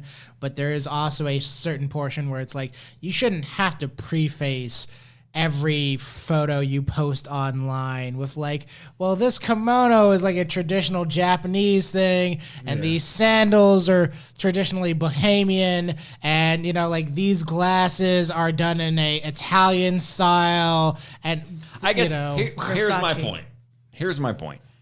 At what, and maybe this goes back to what you were saying with the commerce. Maybe I'm still stuck in capitalism commerce brain, but like at some point, okay, I'm a whatever, and I look at culture to my left, and I go, I like the way those things look. I would like to incorporate that. I'm not necessarily wearing your ceremonial shit, but I'm seeing, just as a designer, I'm a designer, and I'm seeing the cut, and I'm seeing the fold, and I'm going, I want to use that in my style of dress. You know what I mean? Like, yeah, I know. I get what you're saying. I think it depends on the sacredness or not of like the subject. Yeah, that's what I was thinking It's like too. it's like this. Like if you were just, I'm wearing these cool wooden sandals. Those look Japanese. Yeah, they are. Okay, that's one thing. They're sandals. If you're wearing a chief headdress from a certain Native American tribe, that's different. And they literally have done that. There's like some Coachella fashion website that markets those. Right. And people have come out and been like, no, like you have to earn those feathers, bro. Yeah, Like, I mean, it's it's highly to- context based. to bring it all back around, and this is in agreement with everybody here at the table. This is what we are talking about is the equivalent of a white woman singing "Twinkle Twinkle Little Star" yeah. a Native American ceremony, and Oh, thinking you that's brought a it. contribution. So that was in called a callback, right? kid. That's what Comedy that is. 101. So in that regards, you know, I absolutely understand that. it has just always been one of those things where, like, conversationally, I find humans fascinating because I love human culture. Part of the whole reason why I went on that trip in the first place is just because, like, when it was explained to me, there was a big portion of me that's like, I don't give a shit about the drugs. Yeah. You know, like, that's gonna be fun in itself. But, like, I would just love to sit in a visitor's information center and fucking learn about the ceremony. Yeah. Because this is something that you guys have done for millennia, and you are giving me, an outsider, the privilege of seeing this and understanding more about you. For real. But to take that and to incorporate that in my day-to-day life and then find someone having issue with it, I go, okay, but at what point in time can you experience another culture and appreciate it and kind of, you know, take the lessons away from the interaction? I guess I'm spinning my wheels here, but I think about, you know, Kurosawa made westerns. They weren't westerns. They were samurai movies. They were westerns. The Japanese people actually didn't like him because they thought his movies were too western. You know, you watch some of these more what's that one? Shoot 'em up. That's clearly not influenced by American films. That has there's a kung fu China thing going on in that film. It's not a kung fu movie, it's a gun movie, but you know what I mean? Structurally, it's clearly not coming from I grew up watching Rambo. It's coming from I grew up watching some shit from some other places. Yeah. You know what I mean? And at some point, just fucking relax. Let people be influenced by let a Japanese guy make bourbon and let me make a taco. You know what I mean? I think it's just so dependent on context, man. Context is everything. And I think the relationship between the two races throughout history too. I think that's a big because if like a French person made fucking Italian, I don't think there's nothing there between those two. Bro, I believe. I could be wrong. Let me tell you what, Japanese people have been dominating the French food market for a while, like in France. Yeah, they're just going over there and learning the shit and then doing it. I'm like, okay. That's cultural appropriation. I'm offended. Oh. Parlez-vous français? No. Oh, okay. Not even a little bit. Yeah, me fucking neither. I speak French. No, you don't. I don't believe you. I am actually in the process of learning French. I was going to drop Leprechauns? That's cultural appropriation. No. Right. Well, see when I become I'm already in it. It didn't take me long. Yeah, see, when I become a translator and use my French skills to make money, then it's cultural appropriation. Yeah. Yeah, I don't know. I existed on Tumblr for so long that, like, people being offended was just like, that's just the weather. It's brushing your teeth. It's just who got offended today. Just log in, looking at memes. It's just like, this user said the word white without censoring it. And I'm like, oh, shut the fuck up. Dude, so this was so dumb. I got in trouble on Facebook a while ago because I used the word white trash to describe someone who was being racist. And Facebook was like, excuse me, white people need to be protected from that kind of hate speech. And it's like, white is not trending. Hashtag Latina is trending. Latina is trending now. Tweet it. Hashtag. I like how we're doing it, how it's just changing up now because now we're doing the hashtag as though it's like a stock market ticker. We're like, Latin, come on, buy! Like, putting all my money down there. Hashtag Klingon is trending. Sorry. Klingon's the fucking Bitcoin of race. So you don't understand how much you got to buy into in order for Klingon to get trending. It's the rarest one. I wish I could learn Klingon and make more money because of that. You get to learn French and make more money because of that. I'd have to work for the ghost of Gene Roddenberry for that to work. Sure. God bless him. I'm a huge Trek fan. Oh, are you? Oh, yes, I am. Okay, so episode 7, season 5 is called Trouble with Troubles. Series. Trouble with Troubles. Are you serious? Well, that's one of the episodes' name. I don't know. Oh man, I was about to pass out. What did I tell you about Brad having that magical skill? But that is one of the actual episodes. I know. Yeah. I think I know that. I only know that because we watched it in 4th grade in our auditorium, and I peed on the floor, and the auditorium was slanted, and I did it because my friend dared me to do it.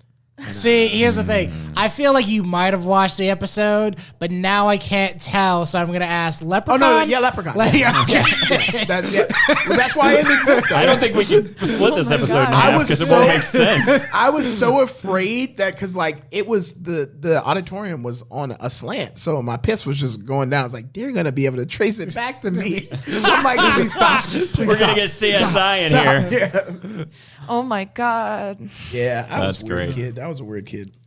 You are a Were weird you? kid. I don't believe that. Oh, man. I never tried to piss on someone indirectly. So that's one I can scratch off my. I'm sorry. Did I you didn't say pee on indirectly, anybody. as implying that you've done it directly? Yeah. Like, Oh yeah, for sure. Yeah. okay. I mean, This like is- I'm that's- not like this is that's not. a How do you think different this started? We met at podcast. pissmeat.com. Okay. Piss me. It was the one. What that I got- like about that is there are sites like Oh, I'm sure. BDSM sites where that just kind of cast a wide net. But I like the idea that there's a fetish that has its own website. This is just for piss. It's just for piss.xxx. How'd you know? It's like, I recently showed my 50-year-old roommate One Man, One Jar. Have you guys seen that? Do I even want to? It used to be called Glass Ass when it came out. I remember Glass Ass. Maybe I should leave that one there. Do I want to know? You scared. guys have seen I almost that. feel like it'd be funny. I to don't show watch you the that video shit. And record Like the I never audio. watched the Two Girls One Cup. I never watched what was that the was Lemon fake. Party. I never watched any Lemon of that Party. shit. Lemon Party is just a still. For me, picture. I'm like, I'm good.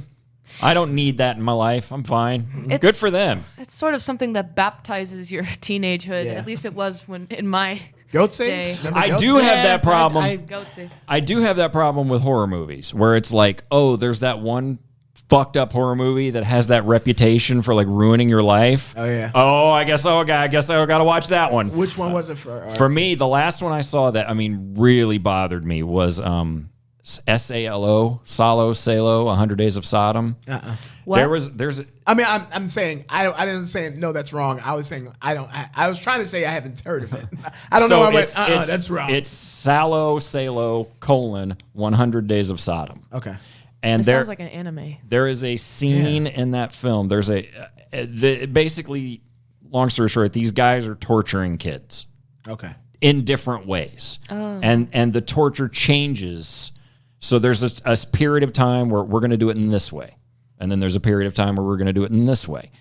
I think it was the second or third thing that they were exploring. Is this a foreign film? Yeah, it's Italian, French, Italian. It's Italian. There's a section of that film, the way they are fucking with the kids. I had to keep like pausing it and just getting up and just like walking around the house for a while. Get myself steeled up, sit back down, hit play. Damn. You did that to yourself. And I that happened more than once. During that segment, at least 3 or 4 times, it was like hit pause, get up, take a lap, stand outside for a second, come back in, hit play. It's intense. Okay. There are certain movies where like that's just the rhythm and the rhyme of it. Like You gotta go, oh. I like the fucking Hostel movies. That Like movie that- changed my life. That There's no, I say that without any reservation. That movie sincerely changed my life. For better or worse? I don't know. Okay. That's fair. It made me more hyper vigilant of my surroundings. I'm more concerned. Oh, yeah. I'm more concerned about walking into an unfamiliar room. I'm more concerned, not like in a panicked, anxious way, but just I'm aware. You know what you are now? You know, no, let's make sure You're I a don't. black person. Because that's the state we live in constantly. Yeah. Hashtag We're black taught. is trending. We're literally taught from a young age to just be prepared for the fucking worst. Right. Like that's engraved. Just as a black person in America, that's just something you learn. Like I was told as a kid, every time I go to the grocery store, if I buy something, always get a bag, always get a receipt, even if it's a fucking stick of gum. Yeah. Always get that fucking Wow. receipt, bro. Well, Wow. and then so it made me more. I don't live in anxiety. I don't live in fear, but I'm just more aware. I just look around more.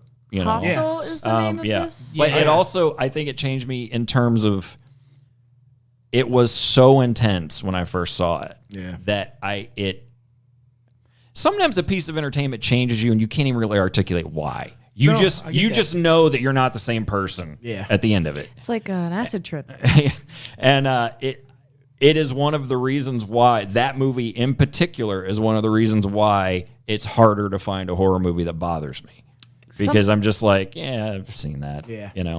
What is this movie about? It's about it's torture porn. Okay. Yeah, Yeah. I mean, But there are it's- websites just for that, right? But here's the thing. It's not, I don't accept, it is, for the movie Hostel, I don't accept the idea of torture porn because all of the torture in it is horrific. Yeah. Meaning, Hostel 2, total torture porn. That was like, let's up the stakes. Let's come up with crazier visuals. Let's make it fun. Yeah. You know, the torture in Hostel is not fucking fun. No, it's not. It's hard to deal with. Yeah. like Okay. there's a character toward the end who like she loses an eye. Oh, the mustard eye lady? Yeah. Yeah, like That's she when I d- almost puked. Like she doesn't, but the like in torture porn, they would just show the eye being ripped out, and they'd show the blood and the gore, and that would be it. In Hostel, the original one, it's literally just hanging out of her face, oh God. and like just dangling like on her face for like the rest of her time in the movie. That's the result of platonic skull fucking, Brad. Yep. That's what that is. Eli Roth, man. That sounds like something you guys have talked about before. It's, you And don't you know even what? I like the qualifier of platonic. Yeah. Like, I'm in a romantic relationship with that one, and I skull fuck her. This is just my skull fuck with benefits. Sometimes afterward we go get soda. You know, it's cash. It's free cash. Super cash. That's fucking hilarious. Go get soda. That makes it sound like this is in the 1950s. Yeah. So, I know I've told you this. I've probably said this on the podcast. So I was, about 10 years ago, this movie called Antichrist came out. Have you seen this? I think I have. I feel like So I've heard this. I was having a conversation with a friend of mine, and I was going, man, I just can't find a horror movie that bothers me anymore. And it was just by coincidence, like the next day, I saw this movie, Antichrist. I called him the next morning. I was like, dude, problem solved. This movie fucked me up. Was William Dafoe in that? Yes. Okay, that's the one with his penis and Yes. the circumcision. Okay. Yeah. No, yes. yeah. That's yeah. a brutal movie. Oh. That's Yeah, a yeah, yeah. brutal movie. Yeah. So I haven't seen a movie along those lines that has done anything like that to me recently. I did read a book though that fucked me up along those lines recently, because the whole idea is that it's this kid who gets bullied for like the majority of his life and then vanishes. And then the second half of the book is just all revenge, because he comes back, he rounds up his bullies, and like he starts torturing them the same way they tortured him, but except like Sounds more- like prom night. Murdery. Well, yeah. Well, It's like a because slasher prom night movie. well, so part of the whole thing though is like the book is about like is more about like PTSD.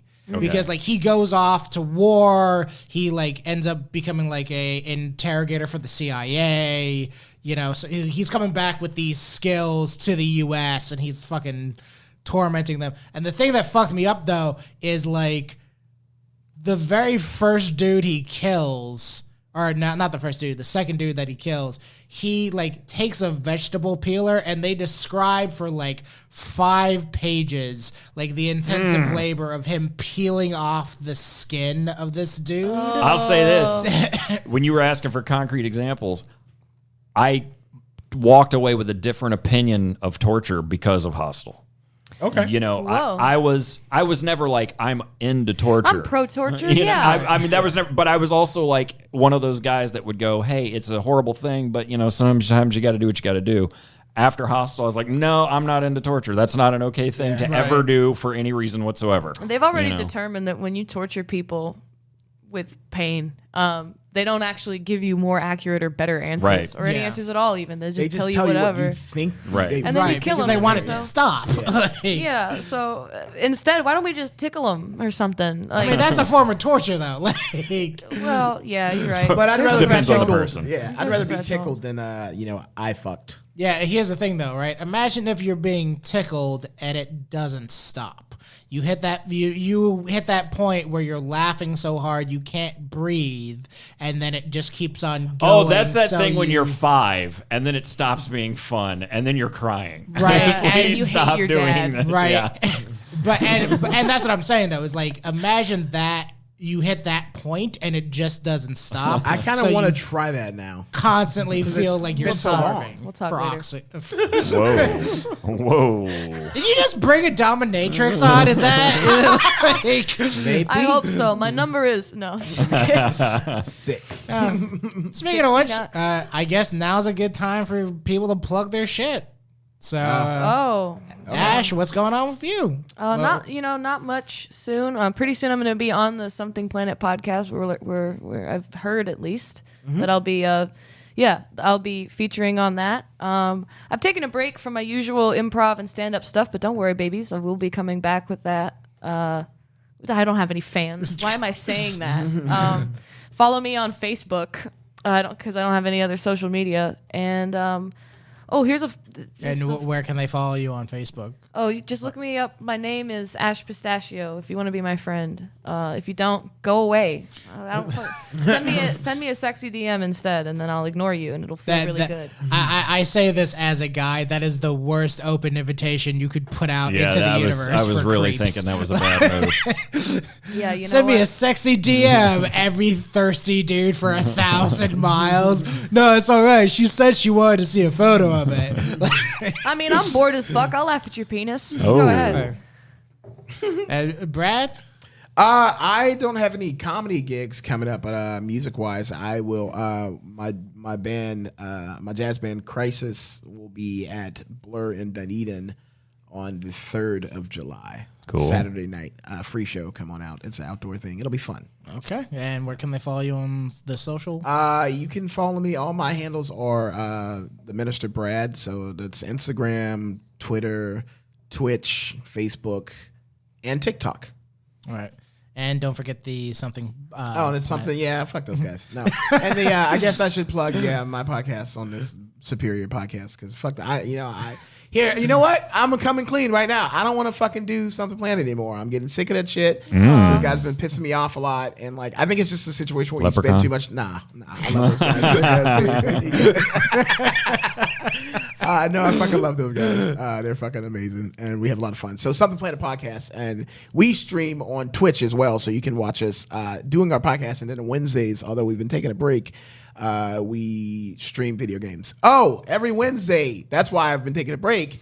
At Reboot at Dunedin, I will be a judge for Sketch Wars, and Ash will be joining me 2 weeks from now. She'll be one of the guest judges. So Hell yeah. it's an artist competition show. And it's very fun. Cool. And it's free as well. Hey, Rafiq, I want to buy a new shirt. Where do I go to buy that shirt? Well, you can go over to... Oh, no. He has to write it down because the fucking link is so goddamn long. It's really not. It's get out your just pen. touch of swag at spring.com. At spring.com? Yep, it's on Teespring. So. Is this your guys' shirts? Oh man, Yep, you can... No, it's not at spring.com. That's an I'm email sorry. address. it's not. Touch of swag spring.com. And there's little gimmicks there's little dashies between touch dash swag. What is the word creator? That's just for us. Oh, okay. So it's look up touch of dash swag swag. Fuck me in the ass. This is why I don't do this Fuck me in the shit. ass. Touch that swag. Fuck me in. That's a hit song. You know what? Find it for yourself. I'm not talking about it anymore. Yeah. And Jeez. when we do things on Facebook, where do we do those things? They Rafiq? can find it at Laughsmith Entertainment on Facebook. Or sorry. Go ahead. And they can also find our individual Facebook pages under Alan and Rafiq. I think mine's private. Is My yours? Twitter's my Twitter's open. It's Alan, just at Alan Dempsey. ALAN like Poe. Get it right. And you can follow our Twitter at So How About This Podcast. Are there any underscores or anything in there? I'm not being ironic. I don't fucking know. Look at No. these dudes just really trying to hold Hey, it and in. guys, you don't know how the internet works, so push buttons and leave reviews and things. And it's a good thing I said that because you would have never known that if I hadn't said that. That's true.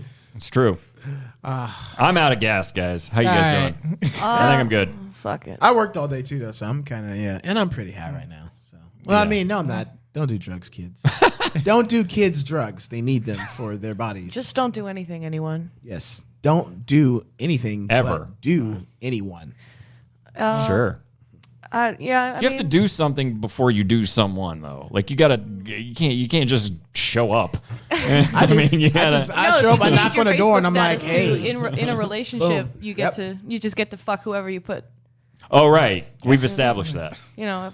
So who are we all putting in? You said Bo Burnham. Oh, Eva Mendes. So Eva I'm Mendes? clicking her so I am many not- times. No, I rescind my Bo Burnham. Okay. Give me more time to think about that. No, this is on the spot. It's on the spot. Rafiq, who you gonna get with? You know what? Man, we're just on the. What's the question again? If you could sleep with any celebrity by changing your status to doing it, who would it be? You just wake up handcuffed to him. See that sounds real, like way. But it's more not a kinky. Saw situation. Yet. Jeez, who would I wake up to?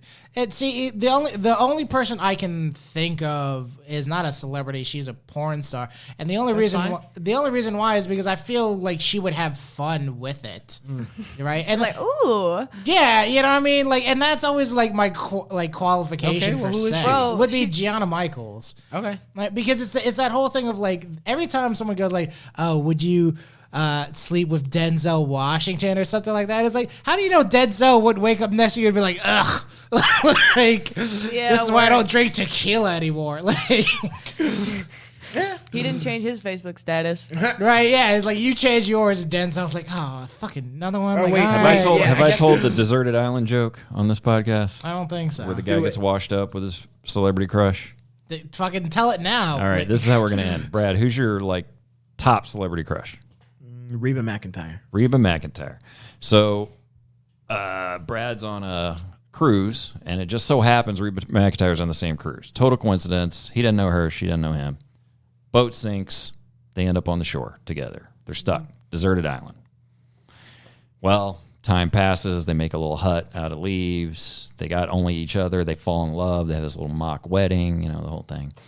And then one day, a piece of luggage washes up on shore. They open it up, and there's men's clothing in there. So that night, they're by the fire. I can't tell this joke without laughing. That night, they're by the fire, and Brad's like, "Hey, Reba, I know this is kind of weird, but can you like throw these men's clothes on tonight? Baby, I'll do anything for you. Of course I'll wear the men's clothes." Yeah. She throws on the suit, tie, the whole thing. Hell yeah, Reba. He's like, can I, all right, I know it's going to get a little weird, but, you know, can you just, like, hide your hair, make it look like a short haircut, maybe take some of the ashes and, like, give yourself a little mustache from the fire? And, baby, it's just us. Get weird. Let's do it. Ties her hair up, gives herself a little mustache, looks like a man. All right, one more thing, baby. Brad, whatever you want. Can I call you Frank? Sure, whatever. So that night, Brad and Reba are walking along the beach, and he goes, "Hey, Frank, guess what? I'm fucking Reba McEntire." So how about this? So how about this? I like So it. how about this? So how about this? Is that what we're supposed to That's say? it. Yep, We're done. that's it. Awesome. Bye, guys. Stop. Oh. That's it. Everything we do matters.